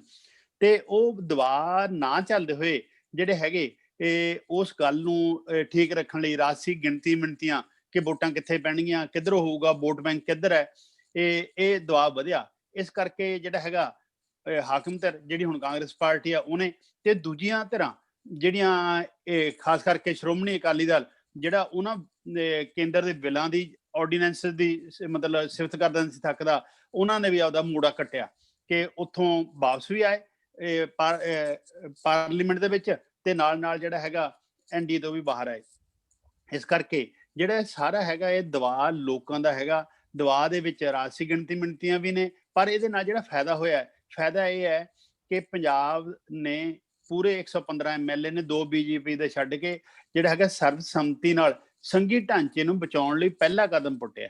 ਇਹ ਪਹਿਲੇ ਕਦਮ ਪੁੱਟਣ ਦਾ ਅਸਰ ਇਹ ਹੋਇਆ ਕਿ ਇਕੱਲਾ ਇਹ ਪੰਜਾਬ ਤੱਕ ਨਹੀਂ, ਹੁਣ ਦੂਜੇ ਸੂਬਿਆਂ ਤੱਕ ਵੀ ਜਾਣ ਲੱਗ ਗਿਆ ਹੈ ਨਾ। ਰਾਜਸਥਾਨ 'ਚ ਵੀ ਬਿੱਲ ਆ ਗਏ ਨੇ, ਇੱਕ ਸਟੇਟ 'ਚ ਹੋਰ ਵੀ ਆ ਗਿਆ, ਹੋਰ ਸਟੇਟਾਂ 'ਚ ਵੀ ਆਉਣਗੇ। ਇਸ ਲਈ ਜਿਹੜੀ ਸੰਘੀ ਢਾਂਚੇ ਨੂੰ ਬਚਾਉਣ ਦੀ ਗੱਲ ਹੈ ਉਹਦੀ ਸ਼ੁਰੂਆਤ ਹੋਈ ਹੈ। ਇਹ ਇਕੱਲਾ ਸੰਘੀ ਢਾਂਚੇ ਨੂੰ ਬਚਾਉਣ ਦੀ ਸ਼ੁਰੂਆਤ ਨਹੀਂ, ਇਹਦੇ ਨਾਲ ਨਾਲ ਵੱਡਾ ਸਵਾਲ ਹੈਗਾ ਸਾਡੇ ਦੇਸ਼ ਦੇ ਆਰਥਿਕ ਵਿਕਾਸ ਮਾਡਲ ਦਾ, ਜਿਹੜਾ ਹੁਣ ਪ੍ਰੋ ਕਾਰਪੋਰੇਟ ਹੈ ਉਹਨੂੰ ਪ੍ਰੋ ਪੀਪਲ ਤੇ ਪ੍ਰੋ ਨੇਚਰ ਬਣਾਉਣ ਦਾ। ਉਹ ਵੀ ਇਹਦੇ ਵਿੱਚੋਂ ਉਗੜਦਾ ਹੈਗਾ ਕਿ ਕਿਵੇਂ ਬਚਾਉਣਾ, ਅਸੀਂ ਇਹ ਸੂਬੇ ਨੂੰ ਕਿਵੇਂ ਬਚਾਉਣਾ, ਇੱਥੋਂ ਦੇ ਮੰਡੀ ਤੰਤਰ ਨੂੰ ਕਿਵੇਂ ਬਚਾਉਣਾ, ਤੇ ਸੰਘੀ ਢਾਂਚੇ ਨੂੰ ਕਿਵੇਂ ਬਚਾਉਣਾ ਹੈ। ਇਹਦੇ ਨਾਲ ਨਾਲ ਆਰਥਿਕ ਵਿਕਾਸ ਮਾਡਲ ਸਿਰਫ ਜਿਹੜਾ ਉਹ 1% ਲੋਕਾਂ ਲਈ ਹੋਵੇ, 99% ਲੋਕ ਦਰੜੇ ਜਾਣ, ਜਾਂ ਉਹ 'ਚ ਆਮ ਲੋਕਾਂ ਤੱਕ ਉਹਦਾ ਬੈਨੀਫਿਟ ਜਾਵੇ। ਇਹਦੇ ਨਾਲ ਨਾਲ ਇਹਦਾ ਇੱਕ ਹੋਰ ਵੱਡਾ ਸੁਨੇਹਾ ਹੈਗਾ ਕਿ ਇਹ ਜਿਹੜਾ ਸਾਰਾ ਕੁਝ ਐਕਸਰਸਾਈਜ਼ ਕੀਤੀ ਗਈ ਹੈ, ਇਹਦੇ ਨਾਲ ਲੋਕ ਦਬਾਅ ਨੂੰ ਮੰਨਿਆ ਗਿਆ। ਇਸ ਲਈ ਜਿਹੜੇ ਸਾਡੇ ਲੋਕ ਸੰਘਰਸ਼ ਨੂੰ ਛੱਡ ਕੇ ਬਚਾਓ ਦੀ ਨੀਤੀ 'ਚ ਸੀ, ਐਸਕੇਪਿਜ਼ਮ, ਤੇ ਇੱਧਰ ਨੂੰ ਹੋ ਜਾਵੇ ਉੱਧਰ ਨੂੰ ਹੋ ਜਾਏ, ਉਹਨੂੰ ਛੱਡ ਕੇ ਸੰਘਰਸ਼ ਹੀ ਸਮੱਸਿਆਵਾਂ ਦਾ ਹੱਲ ਹੈ। ਪਰ ਸੰਘਰਸ਼ ਜਿਹੜਾ ਹੈਗਾ ਉਹ ਡੈਮੋਕ੍ਰੈਟਿਕ ਤੇ ਪੀਸਫੁਲ ਵੇ ਵਾਲਾ ਐਕਸੈਪਟ ਹੋਇਆ, ਜਿਹੜਾ ਲੰਬੇ ਟਾਈਮ ਲਈ ਚੱਲ ਸਕਦਾ ਤੇ ਜਿਹਦੇ ਸਾਰਥਕ ਨਤੀਜੇ ਸਾਡੇ ਸਾਹਮਣੇ ਆਉਣਗੇ। ਜੀ ਬਿਲਕੁਲ, ਤੁਸੀਂ ਇਹ ਕਿਹਾ ਕਿ ਸੰਘੀ ਢਾਂਚੇ ਵੱਲ ਪਹਿਲਾ ਕਦਮ, ਤੇ ਇਸ ਤੋਂ ਪਹਿਲਾਂ ਹਮੀਰ ਸਿੰਘ ਹੋਰਾਂ ਨੇ ਫੈਡਰਲ ਸਟੇਟ ਦੀਆਂ ਜਿਹੜੇ ਜੜ੍ਹਾਂ ਦੀ ਗੱਲ ਕੀਤੀ ਸੀ, ਕੈਬਨਿਟ ਮਿਸ਼ਨ ਤੋਂ ਬਾਅਦ ਦੇ ਜਿਹੜੇ ਮਸਲੇ ਸਾਰੇ ਉਹਨਾਂ ਦੇ ਬਾਰੇ ਗੱਲ ਕੀਤੀ ਸੀ। ਹਮੀਰ ਸਿੰਘ ਜੀ, ਮੈਂ ਤੁਹਾਡੇ ਤੋਂ ਇਹ ਜਾਣਨਾ ਚਾਹੁੰਦਾ ਕਿ ਇਸ ਕਿਸਾਨ ਸੰਘਰਸ਼ ਨੇ ਬਿਲਕੁਲ ਫੈਡਰਲ ਸਟੇਟ ਦਾ ਮੁੱਦਾ ਦੁਬਾਰਾ ਫਿਰ ਸੁਰਖੀਆਂ ਦੇ ਵਿੱਚ ਲਿਆਂਦਾ ਹੈ। ਤੁਹਾਨੂੰ ਕੀ ਲੱਗਦਾ ਕਿ ਅੱਜ ਪੂਰੇ ਦੇਸ਼ ਦੇ ਵਿੱਚ ਕੀ ਸਟੇਟਸ ਹੈ ਜੇ ਅਸੀਂ ਫੈਡਰਲ ਸਟੇਟ ਦੇ ਐਂਗਲ ਤੋਂ ਗੱਲ ਕਰੀਏ?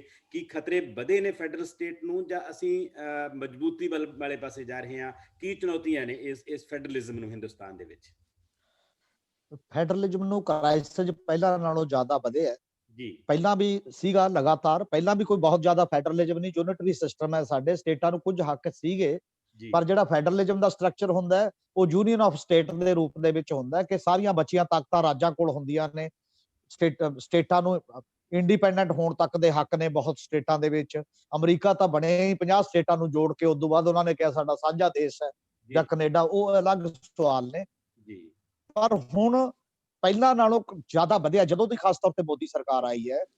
ਜੇ ਤੁਸੀਂ 2019 ਤੇ 2020 ਨੂੰ ਮਿਲਾ ਲਓ, ਜਿੰਨੇ ਕਾਨੂੰਨ ਬਣੇ ਨੇ, ਜੀਐਸਟੀ ਇੱਕ ਦੇਸ਼ ਇੱਕ ਟੈਕਸ, ਸਟੇਟਾਂ ਦਾ ਟੈਕਸ ਲਾਉਣ ਦਾ ਹੱਕ ਤੇ ਟੈਕਸਾਂ 'ਚ ਕਿਸੇ ਨੂੰ ਰਿਆਇਤ ਦੇਣ ਦਾ ਹੱਕ ਖੋਇਆ ਜਾ ਚੁੱਕਿਆ ਹੈ। NIA, national investigation agency act, ਤੁਸੀਂ ਸਾਈਬਰ ਕ੍ਰਾਈਮ ਦੇ ਨਾਂ ਤੇ ਉਹਨੂੰ ਪੂਰਾ ਲਾਇਸੈਂਸ ਦੇਤਾ ਸੂਬਿਆਂ ਦੇ ਸਾਰੇ law and order the situation ਦੇ ਵਿੱਚ ਜਾਣ ਦਾ।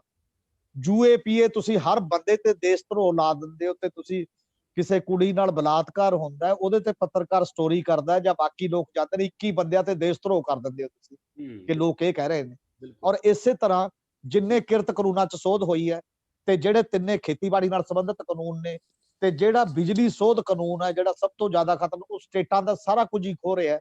ਇਨਵਾਇਰਨਮੈਂਟ ਦਾ ਆਰਡੀਨੈਂਸ ਜਾਰੀ ਹੋਇਆ, state pollution control board sideline ਕਰਤੇ ਨੇ ਟੋਟਲੀ। ਹਰ ਕਦਮ ਫੈਡਰਲਿਜ਼ਮ ਦੇ ਖਿਲਾਫ ਜਾ ਰਿਹਾ ਹੈ।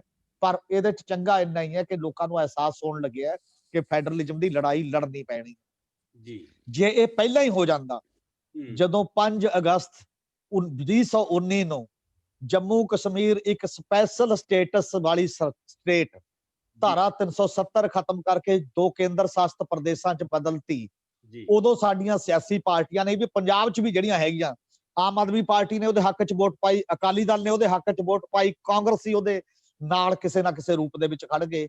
ਤੇ ਜੇ ਉਦੋਂ ਚੇਤਿਆ ਹੁੰਦਾ ਮੁਲਕ, ਤਾਂ ਸ਼ਾਇਦ ਮੋਦੀ ਸਰਕਾਰ ਇਹਨਾਂ ਮੌਕਿਆਂ ਤੇ ਥੋੜਾ ਜਿਹਾ ਮਹਿਸੂਸ ਕਰਦੀ ਕਿ ਨਹੀਂ, ਲੋਕ ਇੱਥੇ ਜਾਗਰੂਕ ਨੇ। ਔਰ ਹੁਣ ਉਹਨਾਂ ਨੇ ਵੀ ਇੱਕ ਫੈਡਰਲਿਜ਼ਮ ਮਜ਼ਬੂਤ ਕਿਵੇਂ ਹੋਏਗਾ ਕਿ ਕਸ਼ਮੀਰ ਦੀ ਸਾਰੀ ਲੀਡਰਸ਼ਿਪ ਨੇ, ਜਿਹੜੇ ਪਹਿਲੀ ਦੀਆਂ 6 ਪਾਰਟੀਆਂ ਨੇ ਜਿਹੜੀਆਂ ਮੇਨ ਸਟ੍ਰੀਮ ਦੀਆਂ ਨੇ, ਗੁਪਕਾਰ ਐਲਾਨਨਾਮਾ ਕਰ ਦਿੱਤਾ। ਜਿਵੇਂ ਆਨੰਦਪੁਰ ਦਾ ਇੱਥੇ ਐਲਾਨਨਾਮਾ ਸੀ, ਉਹਨਾਂ ਨੇ ਇੱਕ ਅਲਾਇੰਸ ਬਣਾਇਆ ਕਿ ਸਾਡੀ 370 ਦੀ ਬਹਾਲੀ ਤੱਕ ਜਦੋਜਹਿਦ ਜਾਰੀ ਰਹੇਗੀ। ਪੰਜਾਬ ਦੇ ਵਿੱਚ ਵੀ ਫੈਡਰਲਿਜ਼ਮ ਦੀ ਮੂਵਮੈਂਟ ਬਣ ਰਹੀ ਹੈ। ਕਿਸਾਨ ਸੰਘਰਸ਼ ਦੇ ਵਿੱਚੋਂ ਵੀ ਫੈਡਰਲਿਜ਼ਮ ਨਿਕਲ ਰਿਹਾ ਕਿ ਇਹਦੋਂ ਬਿਨਾਂ ਚਾਰਾ ਨਹੀਂ ਹੈ ਕੋਈ। ਇਸੇ ਤਰ੍ਹਾਂ ਦੇਸ਼ ਦੇ ਵਿੱਚ ਵੀ ਜਿਹੜੀਆਂ ਜਥੇਬੰਦੀਆਂ ਜਦ ਬਣ ਗਈਆਂ, ਹੁਣ ਇੱਕ ਕੱਲੀਆਂ ਜਥੇਬੰਦੀਆਂ ਦਾ ਸਵਾਲ ਨਹੀਂ, ਸਾਡੇ ਪੋਲੀਟੀਕਲ ਲੋਕਾਂ ਦਾ ਵੀ ਸਵਾਲ ਹੈ। ਕਿਉਂਕਿ ਪੰਜਾਬ ਤੇ ਜੰਮੂ ਕਸ਼ਮੀਰ ਤੋਂ ਲੈ ਕੇ ਈਵਨ ਪੱਛਮੀ ਬੰਗਾਲ ਤੇ ਕੇਰਲਾ ਵੀ ਕਈ ਵਾਰ ਫੈਡਰਲਿਜ਼ਮ ਦੀ ਗੱਲ ਜ਼ਿਆਦਾ ਕਰਦੇ ਰਹੇ ਨੇ। ਤਾਮਿਲਨਾਡੂ ਵੀ ਹਿੰਦੀ ਦੇ ਖਿਲਾਫ ਬਹੁਤ ਵੱਡੇ ਅੰਦੋਲਨ ਚੋਂ ਨਿਕਲੇ ਆ। ਉਹਨਾਂ ਸਾਰੀਆਂ ਸਟੇਟਾਂ ਦੀ ਸਿਆਸਤ ਨਾਲ ਅੰਗੇਜ ਕਰਨ ਦਾ ਸਵਾਲ ਹੈ। ਇਹ ਜਾ ਕੇ ਗੱਲ ਕਰਨ, ਇੱਕ ਪੋਲੀਟੀਕਲ ਫੈਡਰਲ ਫਰੰਟ ਬਣੇ, ਤੇ ਦੇਸ਼ ਦੇ ਵਿੱਚ ਕਿਸਾਨਾਂ ਦੀ ਮੂਵਮੈਂਟ ਆਪਣੀ ਜਗ੍ਹਾ ਤੇ ਪੋਲੀਟੀਕਲ ਫੈਡਰਲ ਫਰੰਟ ਦੀ ਇੱਕ ਐਗਜ਼ਿਸਟੈਂਸ ਦਾ ਸਵਾਲ ਹੈ। ਤੇ ਇੱਥੇ 30 ਸਾਲ ਇਸ ਦੇਸ਼ ਦੇ ਵਿੱਚ ਫੈਡਰਲ ਟਾਈਪ ਦੀ ਗਵਰਨਮੈਂਟ ਚੱਲਦੀ ਰਹੀ ਹੈ। 30 ਪਾਰਟੀਆਂ ਦੀ ਇਕੱਠੀ ਚੱਲਦੀ ਰਹੀ। ਇੱਕ ਪਾਰਟੀ ਦਾ ਦੌਰ ਖਤਮ ਹੋ ਗਿਆ ਸੀ ਤੇ ਮੁੜ ਕੇ 2014 ਤੋਂ ਇੱਕ ਪਾਰਟੀ ਦੀ ਤਾਨਾਸ਼ਾਹੀ ਅਸੀਂ ਦੇਖਣਾ ਸ਼ੁਰੂ ਕਰ ਰਹੇ ਹਾਂ। ਔਰ ਇਹਨੂੰ ਜੇ ਕਰਨਾ ਤਾਂ ਉਹਨਾਂ ਰੀਜਨਲ ਪਾਰਟੀਆਂ ਨੂੰ ਸਾਰੀਆਂ ਨੂੰ ਮਜ਼ਬੂਤ ਹੋਣਾ ਪਏਗਾ, ਕੋਆਰਡੀਨੇਟ ਕਰਨਾ ਪਏਗਾ ਆਪਣੇ ਆਪ ਦੇ ਵਿੱਚ, ਤੇ ਉਸ ਕੋਆਰਡੀਨੇਸ਼ਨ ਚੋਂ ਇੱਕ ਦੇਸ਼ ਲੈਵਲ ਦਾ ਫਰੰਟ ਵੀ ਫੈਡਰਲ ਫਰੰਟ ਨਿਕਲ ਸਕਦਾ। ਬਿਲਕੁਲ ਬਿਲਕੁਲ ਬਿਲਕੁਲ। ਅਸੀਂ ਇਸ ਪਾਸੇ ਵੱਲ ਸੁਚੇਤ ਵੀ ਹੋਣਾ ਤੇ ਇਸ ਪਾਸੇ ਵੱਲ ਤੁਰਨਾ ਵੀ ਹੈ, ਤਾਂ ਹੀ ਹਿੰਦੁਸਤਾਨ ਦੀ ਜਿਹੜੀ ਆਉਣ ਵਾਲੇ ਸਮੇਂ ਦੇ ਵਿੱਚ ਤਕਦੀਰ ਬਦਲਣੀ ਹੈ। ਗਿਆਨ ਸਿੰਘ ਜੀ, ਇਹਨਾਂ ਦਿਨਾਂ ਦੇ ਵਿੱਚ ਕਿਸਾਨੀ ਦੇ 3 ਕਾਨੂੰਨਾਂ ਤੋਂ ਬਾਅਦ ਜਿਹੜਾ ਇੱਕ ਕਾਨੂੰਨ ਪਿਛਲੇ ਦਿਨਾਂ ਦੇ ਵਿੱਚ ਕੇਂਦਰ ਸਰਕਾਰ ਨੇ ਬਣਾਇਆ, ਜਿਹਦੇ ਵਿੱਚ ਪੋਲਿਊਸ਼ਨ ਨੂੰ ਰੋਕਣ ਦੇ ਐਂਗਲ ਤੋਂ ਉਹਨਾਂ ਨੇ ਆਪਣਾ ਇੱਕ ਵੱਖਰਾ ਕਮਿਸ਼ਨ ਬਣਾਇਆ। ਪਹਿਲਾਂ ਵਾਲੇ ਜਿਹੜੇ ਸਾਰੇ ਜਿਹੜੇ ਪੋਲਿਊਸ਼ਨ ਬੋਰਡ ਸੀ ਉਹਨਾਂ ਨੂੰ ਸਾਈਡ ਟਰੈਕ ਕੀਤਾ। ਉਹਦਾ ਸਿੱਧਾ ਸੰਬੰਧ ਕਿਸਾਨੀ ਦੇ ਨਾਲ ਜੁੜਦਾ ਹੈ, ਪਰਾਲੀ ਦੇ ਨਾਲ ਜੁੜਦਾ ਹੈ, ਝੋਨੇ ਦੇ ਨਾਲ ਜੁੜਦਾ ਹੈ, ਸਾਡੇ ਫਸਲੀ ਚੱਕਰ ਦੇ ਨਾਲ ਜੁੜਦਾ ਹੈ। 2 ਫਸਲਾਂ ਨੂੰ ਜਿਹੜੀ ਪ੍ਰੋਕਿਉਰਮੈਂਟ ਦਿੱਤੀ ਹੈ ਬਾਕੀ ਫਸਲਾਂ ਨੂੰ ਛੱਡ ਕੇ, ਉਹਦੇ ਨਾਲ ਜੁੜਦਾ ਹੈ। ਤੁਹਾਨੂੰ ਕੀ ਲੱਗਦਾ ਹੈ ਕਿ ਪਰਾਲੀ ਨੂੰ ਰੋਕਣ ਦੇ ਹੋਰ ਵਸੀਲੇ ਜਾਂ ਹੋਰ ਤਰੀਕੇ ਲੱਭਣ ਦੀ ਥਾਂ ਤੇ ਜਿਹੜੇ ਇਹੋ ਜਿਹੇ ਕਾਨੂੰਨ ਬਣਾਏ ਜਾ ਰਹੇ ਨੇ, ਇਹਨਾਂ ਦਾ ਵੀ ਪੰਜਾਬ ਦੇ ਉੱਤੇ ਨੈਗੇਟਿਵ ਪ੍ਰਭਾਵ ਪੈਣਾ ਤੇ ਜਿਹੜਾ ਕਿਸਾਨ ਦਾ ਸੰਘਰਸ਼ ਹੈ ਇਹਨੂੰ ਮਤਲਬ ਹੋਰ ਤਾਕਤ ਮਿਲਣੀ ਹੈ ਇਹਦੇ ਨਾਲ? ਇਸ ਸੰਬੰਧ ਦੇ ਵਿੱਚ ਤੁਸੀਂ ਕੀ ਸੋਚਦੇ ਹੋ? ਮੈਨੂੰ ਇਹ ਲੱਗਦਾ ਹੈ ਕਿ ਜਿਹੜਾ ਆਰਡੀਨੈਂਸ ਹੁਣ ਕੇਂਦਰ ਸਰਕਾਰ ਨੇ ਲਿਆਂਦਾ ਹੈ ਕਿ ਪੈਡੀ ਸਟਬਲ ਬਰਨਿੰਗ ਦੇ ਅਗੇਂਸਟ ਲਿਆਂਦਾ ਹੈ ਕਿ 1 ਕਰੋੜ ਦਾ ਜੁਰਮਾਨਾ ਜਾਂ 5 ਸਾਲ ਦੀ ਕੈਦ ਜਾਂ ਦੋਨੋਂ, ਜਿਹੜਾ ਹੈਗਾ ਇਹ ਬਹੁਤ ਵੱਡੀ ਜ਼ਿਆਦਤੀ ਹੈ। ਪਰ ਇਹਨੂੰ ਵੈਲਕਮ ਕਰਨਾ ਚਾਹੀਦਾ ਹੈ। ਤਾਂ ਜੇ ਕੇਂਦਰ ਸਰਕਾਰ ਇਸ ਤੋਂ ਪਹਿਲਾਂ ਇੱਕ ਹੋਰ ਆਰਡੀਨੈਂਸ ਲਿਆਉਂਦੀ ਜਿਹਦੇ ਵਿੱਚ ਇਹ ਜਿਹੜੇ ਖੇਤੀਬਾੜੀ ਨਾਲ ਸੰਬੰਧਿਤ ਲੋਕ ਨੇ, ਇਹ ਕਿਸਾਨ ਨੇ, ਖੇਤ ਮਜ਼ਦੂਰ ਹੈ, ਪਿੰਡੂ ਛੋਟਾ ਕਾਰੀਗਰ ਹੈ, ਇਹ ਘੱਟੋ ਘੱਟ ਉਹਨਾਂ ਦੀ ਆਮਦਨ ਦਾ ਉਹ ਪੱਧਰ ਯਕੀਨੀ ਬਣਾਉਂਦੀ ਜਿਹਦੇ ਨਾਲ ਉਹ ਰੋਟੀ, ਕੱਪੜਾ, ਮਕਾਨ, ਸਿੱਖਿਆ, ਸਿਹਤ ਸੰਭਾਲ, ਸਾਫ਼ ਵਾਤਾਵਰਨ ਤੇ ਸਮਾਜਿਕ ਸੁਰੱਖਿਆ ਦੀਆਂ ਲੋੜਾਂ ਸਤਿਕਾਰਯੋਗ ਢੰਗ ਨਾਲ ਪੂਰੀਆਂ ਕਰਦੇ। ਪਰ ਇੱਥੇ ਇਹ ਜਿਹੜਾ ਆਰਡੀਨੈਂਸ ਹੈ ਇਹਦੇ ਸੰਬੰਧ 'ਚ ਸਰਕਾਰੀ, ਦਰਬਾਰੀ, ਜਗਾੜੀ ਤੇ ਜਿਹੜੇ ਗੜਬਈ ਲੋਕ ਨੇ ਉਹ ਤਾਂ ਇਹਨੂੰ ਜਸਟੀਫਾਈ ਵੀ ਕਰਦੇ ਦਿਖਾਈ ਦਿੰਦੇ ਨੇ ਕਿ ਜਦ ਪੋਲੂਸ਼ਨ ਇੰਨਾ ਹੈ ਤਾਂ ਇਸ ਤਰ੍ਹਾਂ ਦੇ ਕਾਨੂੰਨ ਬਣਨੇ ਚਾਹੀਦੇ ਨੇ ਕਿ ਕਿਸਾਨ ਸਾਰਿਆਂ ਨੂੰ ਸਤਿਆਨਾਸ਼ ਕਰ ਰਿਹਾ ਹੈਗਾ। ਪਰ ਦੇਖਣ ਵਾਲੀ ਗੱਲ ਹੈ ਕਿ ਜਿਹੜਾ ਪੰਜਾਬ ਦੀ ਪੈਡੀ ਹੈ, ਧਾਨ ਦੀ ਫਸਲ ਹੈ, ਜਿਹੜੀ ਉਹਦੀ ਪਰਾਲੀ ਜਾਲੀ ਜਾਂਦੀ ਹੈ, ਉਹਦਾ ਸ਼ੁਰੂਆਤ ਕਿੱਥੇ ਹੈ? ਇਹ ਪੰਜਾਬ ਤਾਂ ਝੋਨੇ ਦੀ ਫਸਲ ਵਾਲਾ ਸੂਬਾ ਹੀ ਨਹੀਂ ਸੀ, ਸਿਰਫ ਸ਼ਿਵਾਲਿਕ ਫੁੱਟਲ ਦੇ ਵਿੱਚ ਥੋੜਾ ਜਿਹਾ ਬਾਸਮਤੀ ਦਾ ਏਰੀਆ ਸੀ, ਬਾਕੀ ਤਾਂ ਸਾਡੇ ਕੋਲ ਮੱਕੀ, ਕਪਾਹ, ਨਰਮਾ ਸੀ। ਜਦੋਂ 1960 ਚ ਦੇਸ਼ ਭੁੱਖਾ ਮਰ ਰਿਹਾ ਸੀ, ਖੇਤੀਬਾੜੀ ਦੀ ਨਵੀਂ ਜੁਗਤ ਦੇ ਪੰਜਾਬ ਸ਼ੁਰੂ ਕੀਤੇ ਗਏ ਤਾਂ ਕਣਕ ਦੀ ਉਤਪਾਦਕਤਾ ਤੇ ਉਤਪਾਦਨ ਦੇ ਵਿੱਚ ਇੰਨਾ ਵਾਧਾ ਕੀਤਾ ਗਿਆ ਕਿ ਦੇਸ਼ ਦਾ ਅਨਾਜ ਦਾ ਭੜੋਲਾ ਨੱਕੋ ਨੱਕ ਭਰ ਦਿੱਤਾ ਗਿਆ ਤੇ ਉਹਨੂੰ ਮੁੜ ਕੇ ਕਦੇ ਊਣਾ ਨਾ ਹੋਵੇ ਉਹਦੇ ਲਈ 1973 ਤੋਂ ਮਿਨੀਮਮ ਸਪੋਰਟ ਪ੍ਰਾਈਸ ਦੀ ਪਾਲਿਸੀ ਦੇ ਥਰੂ ਜਿਹੜਾ ਹੈਗਾ ਪੈਡੀ ਸਾਡੇ ਸਿਰ ਮੜ ਦਿੱਤੀ ਗਈ। ਪੈਡੀ ਸਾਡੇ ਸਿਰ ਮੜੀ, ਪੈਡੀ ਨੇ ਸਾਡਾ ਕੀ ਸਤਿਆਨਾਸ਼ ਕੀਤਾ? ਸਾਡਾ ਧਰਤੀ ਹੇਠਲਾ ਪਾਣੀ, ਜਿੱਥੇ ਪੈਡੀ ਦੀ ਪਲਾਂਟੇਸ਼ਨ ਹੈ 3/4 ਤੋਂ ਵੱਧ ਇਲਾਕਿਆਂ 'ਚ, ਉੱਥੇ ਇੰਨਾ ਥੱਲੇ ਚਲਿਆ ਗਿਆ ਕਿ ਸਾਡੇ ਖੂਹ ਵੀ ਖਤਮ ਹੋ ਗਏ। ਫਿਰ ਮੋਨੋਬਲਾਕ ਮੋਟਰਾਂ ਲੱਗੀਆਂ, ਉਹ ਵੀ ਖਤਮ ਹੋ ਗਈਆਂ। ਸਮਰਸੀਬਲ ਮੋਟਰਾਂ ਲੱਗੀਆਂ ਨੇ ਜਿਨ੍ਹਾਂ ਨੇ ਕਰਜ਼ਾ ਦਿੱਤਾ, ਉਜਾੜਾ ਦਿੱਤਾ ਹੈਗਾ। ਇਹਦੇ ਨਾਲ ਨਾਲ ਜਿਹੜਾ ਹੈਗਾ ਇਹ ਭੂਮੀ ਦੀ ਸਿਹਤ ਦਾ ਵੀ ਸਤਿਆਨਾਸ਼ ਕੀਤਾ ਤੇ ਜਿਹੜਾ ਪੈਡੀ ਦੀ ਪਲਾਂਟੇਸ਼ਨ ਆ ਉਹ ਆਮ ਤੌਰ ਤੇ ਫਲੱਡ ਇਰੀਗੇਸ਼ਨ ਨਾਲ ਪੋਸੀਬਲ ਹੈ। ਉਹ ਚੋਂ ਮਿਥੇਨ ਗੈਸ ਪੈਦਾ ਹੁੰਦੀ ਹੈ ਤੇ ਪੈਡੀ ਦੀ ਜਿਹੜੀ ਪਰਾਲੀ ਆ ਉਹਨੂੰ ਸਾਂਭਿਆ ਨਹੀਂ ਜਾ ਸਕਦਾ ਕਿਉਂਕਿ ਕਿਸਾਨ, ਖੇਤ ਮਜ਼ਦੂਰ ਪਹਿਲਾਂ ਖੁਦਕਸ਼ੀਆਂ ਕਰ ਰਹੇ ਨੇ ਤੇ ਉਹਨਾਂ ਦਾ ਉਤਪਾਦਨ ਦਾ ਖਰਚਾ ਵੱਧਦਾ ਜੇ ਉਹਨੂੰ ਸਾਂਭਦੇ ਨੇ, ਇਸ ਲਈ ਉਹਨੂੰ ਅੱਗ ਲਾਉਂਦੇ ਨੇ। ਅੱਗ ਉਹ ਮਜਬੂਰੀ ਵਸ ਲਾਈ ਜਾਂਦੀ ਹੈਗੀ, ਪਰ ਇਹ ਹੈ ਕਿ ਇਹ ਫਸਲ ਸਾਡੇ ਸਿਰ ਮੜੀ ਹੋਈ ਹੈ ਤੇ ਇਹ ਫਸਲ ਸਾਡੀ ਨਹੀਂ ਹੈਗੀ। ਸਾਤੋਂ ਜਿਹੜੀਆਂ ਸਾਡੀਆਂ ਫਸਲਾਂ ਖੋਹੀਆਂ ਗਈਆਂ ਨੇ, ਭਾਵੇਂ ਉਹਨਾਂ ਦੇ ਘੱਟੋ ਘੱਟ ਸਮਰਥਨ ਕੀਮਤਾਂ ਕੇਂਦਰ ਸਰਕਾਰ ਤੈਅ ਕਰਦੀ ਹੈ। ਮੱਕੀ 1850 ਹੈ, ਰੋਲ ਰਹੀ ਹੈ 600 ਤੋਂ 900 ਦੇ ਵਿਚਾਲੇ। ਇਹ ਕਪਾਹ, ਨਰਮਾ ਰੋਲ ਰਿਹਾ ਜਿੰਨਾ 550 ਹੈ, ਉਹ 4700-4800 ਨੂੰ ਵਿਕ ਰਿਹਾ। ਉਹਨੂੰ ਲਿਆ ਕਾਟਨ ਕਾਰਪੋਰੇਸ਼ਨ ਆਫ ਇੰਡੀਆ ਕਾਹਦੇ ਲਈ ਬੈਠੀ ਹੈਗੀ? ਇਸ ਲਈ ਜਿਹੜਾ ਇਹ ਸਾਰਾ ਕੁਝ ਕੀਤਾ ਜਾ ਰਿਹਾ ਹੈ ਇਹ ਕਿਸਾਨਾਂ ਨਾਲ ਧੱਕਾ ਕੀਤਾ ਜਾ ਰਿਹਾ ਹੈ। ਇਸ ਤਰ੍ਹਾਂ ਦੇ ਕਾਨੂੰਨ ਲਿਆਉਣ ਦੀ, ਇਸ ਤਰ੍ਹਾਂ ਦੇ ਆਰਡੀਨੈਂਸ ਜਾਰੀ ਕਰਨ ਦੀ 1% ਤੁਕ ਨਹੀਂ। ਉਦੋਂ ਪਹਿਲਾਂ ਜਿਹੜਾ ਦੇਸ਼ 'ਚ ਆਰਥਿਕ ਪ੍ਰਦੂਸ਼ਣ ਹੈ ਉਹਦੇ ਬਾਰੇ ਕਦੇ ਕਿਸੇ ਨੇ ਨਹੀਂ ਗੱਲ ਕੀਤੀ। ਸਰਕਾਰੀ ਦਰਬਾਰੀ ਜੁਗਾੜੀ ਬੰਦੇ ਤਾਂ ਉਹਨੂੰ ਕਹਿੰਦੇ ਆ ਕਿ ਇਹਦਾ ਵਿਕਾਸ ਦਾ ਇੱਕ ਤਰੀਕਾ ਹੈਗਾ। 1% ਲੋਕ ਦੇਸ਼ 'ਚ ਪੈਦਾ ਹੋਈ ਸੰਪਤੀ ਦਾ 73% ਤੇ ਕਬਜ਼ਾ ਕਰਦੇ ਨੇ ਇੱਕ ਸਾਲ ਦੇ ਵਿੱਚ। ਫਿਰ ਸਾਨੂੰ ਸੋਚਣਾ ਪਊਗਾ ਕਿ ਬਾਕੀ ਦੇ 99% ਖਾਸ ਕਰਕੇ ਉਹਨਾਂ 'ਚੋਂ ਥੱਲੇ ਵਾਲਾ ਕਿਰਤੀ ਵਰਗ ਹੈ ਜਿਹੜਾ ਅਨਆਰਗੇਨਾਈਜ਼ਡ ਸੈਕਟਰ ਵਿੱਚ ਹੈਗਾ, ਜਿਹਦੀ ਕੁੱਲ ਕਿਰਤੀ ਵਰਗ 'ਚੋਂ ਪ੍ਰਤੀਸ਼ਤਤਾ 92.8% ਹੈ ਤੇ ਉਹਨਾਂ ਨੂੰ ਅਸੀਂ ਕਿੱਥੇ ਲੈ ਕੇ ਜਾਵਾਂਗੇ? ਇਸ ਲਈ ਸਾਰਾ ਕੁਝ ਦੇਖਦੇ ਹੋਏ ਜਿਹੜਾ ਇਹ ਆਰਡੀਨੈਂਸ ਹੈਗਾ ਇਹ ਬਿਲਕੁਲ ਬੇਤੁਕਾ ਹੈਗਾ ਤੇ ਕਿਸਾਨ ਵਿਰੋਧੀ ਹੈ, ਪੰਜਾਬ ਵਿਰੋਧੀ ਹੈ ਤੇ ਜਿਹੜੇ ਲੋਕ ਇਸ ਤਰ੍ਹਾਂ ਦੇ ਆਰਡੀਨੈਂਸ ਦੀ ਸਪੋਰਟ ਕਰਦੇ ਨੇ ਉਹ ਅੱਖਾਂ ਮੀਚ ਕੇ ਕਾਰਪੋਰੇਟ ਆਰਥਿਕ ਵਿਕਾਸ ਮਾਡਲ ਦੀ ਸਪੋਰਟ ਕਰਦੇ ਨੇ। ਦੇਖਣਾ ਇਹ ਬਣਦਾ ਕਿ 1951 ਦੇ ਵਿੱਚ ਸਾਡੀ 82% ਪਾਪੂਲੇਸ਼ਨ ਖੇਤੀਬਾੜੀ ਦੇ ਨਿਰਭਰ ਸੀ। ਉਹਨੂੰ ਰਾਸ਼ਟਰੀ ਆਮਦਨ ਚੋਂ ਅਸੀਂ ਦੇ ਰਹੇ ਸੀ 55%। ਹੁਣ ਸਾਡੇ ਕੋਲ 50% ਪਾਪੂਲੇਸ਼ਨ ਖੇਤੀਬਾੜੀ ਦੇ ਨਿਰਭਰ ਹੈ, ਉਹਨੂੰ ਰਾਸ਼ਟਰੀ ਆਮਦਨ ਚੋਂ ਸਰਕਾਰੀ ਅੰਕੜਿਆਂ ਮੁਤਾਬਕ ਅਸੀਂ 16% ਦੇ ਰਹੇ ਹਾਂ। ਇਹ ਆਰਥਿਕ ਪ੍ਰਦੂਸ਼ਣ ਹੈ। ਇਹ ਸਰਕਾਰੀ ਦਰਬਾਰੀ ਜਗਾੜੀ ਲੋਕਾਂ ਨੂੰ ਦਿਖਣਾ ਚਾਹੀਦਾ ਹੈ। ਅੱਡੀਆਂ ਚੱਕ ਕੇ ਸਪੋਰਟ ਕਰਨ ਵਾਲਿਆਂ ਨੂੰ ਦਿਖਣਾ ਚਾਹੀਦਾ, ਉਹਨਾਂ ਨੂੰ ਗੜਬਈ ਨਹੀਂ ਬਣਨਾ ਚਾਹੀਦਾ, ਉਹਨਾਂ ਨੂੰ ਲੋਕਾਂ ਦੇ ਬੰਦੇ ਬਣਨਾ ਚਾਹੀਦਾ। ਜੀ ਜੀ ਹਾਂਜੀ, ਬਿਲਕੁਲ। ਕਿਸੇ ਵੀ ਕਾਨੂੰਨ ਦਾ ਵਿਰੋਧ ਕਰਨਾ ਜਾਂ ਉਹਦੇ ਹੱਕ 'ਚ ਖੜਨ ਤੋਂ ਪਹਿਲਾਂ ਉਹਦਾ ਪਰਸਪੈਕਟਿਵ ਦੇਖਣਾ ਬਹੁਤ ਜ਼ਰੂਰੀ ਹੈ ਕਿ ਉਹ ਕੀ ਕਾਰਨ ਸੀ ਉਹ ਪੈਦਾ ਹੋਇਆ ਜਾਂ ਕੀ ਉਹਦੇ ਨੁਕਸਾਨ ਹੋਣਗੇ ਤੇ ਉਹਦੀ ਬੈਕਗਰਾਉਂਡ ਕੀ ਹੈ, ਉਹਦਾ ਪਿਛੋਕੜ ਕੀ ਹੈ। ਅਸੀਂ ਡਿਬੇਟ ਦੇ ਲਗਭਗ ਅਖੀਰਲੇ ਹਿੱਸੇ ਦੇ ਵਿੱਚ ਸ਼ਾਮਿਲ ਹੋ ਰਹੇ ਹਾਂ। ਇੱਕ ਸਵਾਲ ਮੈਂ ਤੁਹਾਨੂੰ ਕਰਕੇ ਉਸ ਤੋਂ ਬਾਅਦ ਕੁਝ ਸਵਾਲ ਅਸੀਂ ਸਾਡੇ ਦਰਸ਼ਕਾਂ ਤੋਂ ਵੀ ਲਵਾਂਗੇ ਨਾਲ। ਹਮੀਰ ਸਿੰਘ ਜੀ, ਤੁਹਾਨੂੰ ਮੈਂ ਜਿਹੜਾ ਸਵਾਲ ਹੁਣ ਕਰ ਰਿਹਾ, ਜਿਹੜਾ ਆਪਣੇ ਇਸ ਡਿਬੇਟ ਦਾ ਸਿਰਲੇਖ ਹੈ ਕਿ ਕਿਸਾਨੀ ਸੰਘਰਸ਼ ਦੇ ਦੇਸ਼ ਵਿਆਪੀ ਪ੍ਰਭਾਵ ਕੀ ਪੈਣਗੇ ਆਉਣ ਵਾਲੇ ਸਮੇਂ ਦੇ ਵਿੱਚ? ਪੰਜਾਬ ਦੇ ਵਿੱਚੋਂ ਭਰੀ ਹੋਈ ਅੰਗੜਾਈ ਦੇਸ਼ ਨੂੰ ਕੋਈ ਦਿਸ਼ਾ ਦੇਣ ਦੇ ਵਿੱਚ ਕਾਮਯਾਬ ਹੋਊਗੀ ਜਾਂ ਇਹਦਾ ਪ੍ਰਭਾਵ ਸਿਰਫ ਖੇਤਰੀ ਪੱਧਰ ਤੱਕ ਰਹੂਗਾ? ਇਹਦੀ ਤੁਹਾਨੂੰ ਕੀ ਸੰਭਾਵਨਾਵਾਂ ਨਜ਼ਰ ਆ ਰਹੀਆਂ ਨੇ? ਮੈਨੂੰ ਲੱਗਦਾ ਕਿ ਇਹਦਾ ਦੇਸ਼ ਪੱਧਰ ਤੇ ਪ੍ਰਭਾਵ ਜਾਏਗਾ। ਉਹਦਾ ਕਾਰਨ ਇਹ ਹੈ ਕਿ ਪੰਜਾਬ ਨੇ ਲੀਡ ਲਈ ਹੈ। ਠੀਕ ਹੈ, ਪੰਜਾਬ ਦੀਆਂ ਜਥੇਬੰਦੀਆਂ ਨੇ ਕੋਸ਼ਿਸ਼ ਕੀਤੀ ਦੂਜੀ ਜਥੇਬੰਦੀਆਂ ਨਾਲ ਗੱਲ ਕਰਨ ਦੀ, ਜਿਹੜੀਆਂ ਦੇਸ਼ ਭਰ ਦੇ ਵਿੱਚੋਂ ਆਈਆਂ 345 46 ਉਹ ਨੇ ਤੇ ਕੁਝ ਥੋੜੀਆਂ ਬਹੁਤ ਰਹਿੰਦੀਆਂ ਨੇ। ਅਗਲੀ ਕੋਸ਼ਿਸ਼ ਵੀ ਉਸ ਪਾਸੇ ਵੱਲ ਜਾ ਰਹੀ ਹੈ ਕਿ ਬਾਕੀ ਹੈ 18 ਸੂਬਿਆਂ ਦੇ ਵਿੱਚ ਕਿਤੇ ਘੱਟ ਕਿਤੇ ਵੱਧ ਇਹਨਾਂ ਕਾਨੂੰਨਾਂ ਖਿਲਾਫ ਅੰਦੋਲਨ ਸ਼ੁਰੂ ਹੋ ਚੁੱਕੇ ਹੈ 18 ਸਟੇਟਾਂ ਦੇ ਵਿੱਚ, ਦੇਸ਼ ਦੇ ਵਿੱਚ। ਔਰ ਐਡਾ ਵੱਡਾ ਅੰਦੋਲਨ ਬਿਨਾਂ ਪ੍ਰਭਾਵ ਤੋਂ ਨਹੀਂ ਜਾਂਦਾ। ਇੱਕ ਕਾਰਨ ਇਸੇ ਕਰਕੇ ਸ਼ਾਇਦ ਇਹ ਕੇਂਦਰ ਸਰਕਾਰ ਦੀ ਸਿਰਦਰਦੀ ਬਣਿਆ ਹੁੰਦਾ। ਜੇਕਰ ਇਹ ਕੋਈ ਥੋੜਾ ਜਿਹਾ ਹੋਰ ਪਾਸੇ ਦਾ ਅੰਦੋਲਨ ਹੁੰਦਾ, ਉਹ ਜੇ ਘੱਟ ਗਿਣਤੀ ਦਾ ਹੁੰਦਾ ਉਹਦੇ ਤੇ ਬਲੇਮ ਲਾ ਦਿੰਦੇ ਦੇਸ਼ ਧਰੋਹੀ ਹੈ। ਕਿਸਾਨ ਨੂੰ ਦੇਸ਼ ਧਰੋਹੀ ਕਿਵੇਂ ਕਹਿਣਗੇ ਕਿਸੇ ਵੀ ਮਾਮਲੇ ਦੇ ਵਿੱਚ? ਹਜੂਮੀ ਹਿੰਸਾ ਹੋ ਜਾਂਦੀ, ਬੰਦਿਆਂ ਨੂੰ ਕੁੱਟ ਕੇ ਬਿਠਾ ਦਿੰਦੇ, ਜਿਵੇਂ ਦਿੱਲੀ ਦੇ ਵਿੱਚ ਪਰਚੇ ਦਰਜ ਹੋ ਰਹੇ ਨੇ, ਕਿਤੇ ਹੋਰ ਹੋ ਰਹੇ ਨੇ ਸਾਰਿਆਂ ਦੇ ਸਾਹਮਣੇ। ਤੇ ਇਸ ਲਈ ਇਹਦੇ ਨਾਲ ਕੇਂਦਰ ਨੂੰ ਵੀ ਲੜਨਾ ਮੁਸ਼ਕਲ ਹੋ ਜਾਏਗਾ। ਓਡਾ ਸੌਖਾ ਕੰਮ ਨਹੀਂ ਹੈ। ਕੱਲੀ ਬਲੇਮ ਗੇਮ ਨਾਲ ਨਹੀਂ ਇਹਨੂੰ ਤੁਸੀਂ ਹਟਾ ਸਕਦੇ। ਅਜੇ ਤੱਕ ਉਹ ਇੱਕੋ ਹੀ ਗੱਲ ਕਹਿ ਰਹੇ ਨੇ। ਇਹਦਾ ਮਤਲਬ ਇਹ ਹੈ ਕਿ ਉਹਦੇ ਕੋਲ ਕੋਈ ਦਲੀਲ ਨਹੀਂ ਹੈ। ਉਹ ਕਹਿ ਰਹੇ ਨੇ ਇਹ ਕਿਸਾਨ ਚੱਕੇ ਹੋਏ ਨੇ ਕਾਂਗਰਸ ਦੇ ਕਿਸੇ ਦੇ, ਤੇ ਆਪਦੇ ਆਪ ਉਹ ਗੱਲ ਨਹੀਂ ਕਰਦੇ।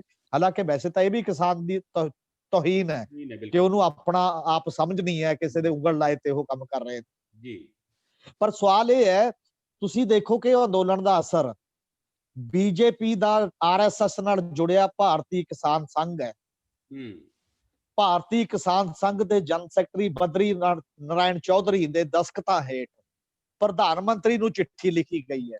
ਉਹਨੇ ਕਿਹਾ ਕਿ ਤਿੰਨੇ ਕਾਨੂੰਨ ਕਿਸਾਨ ਦੇ ਵਿਰੋਧੀ ਨੇ, ਇਹਨਾਂ 'ਚ ਤਬਦੀਲੀ ਲੋੜੀਂਦੀ ਹੈ।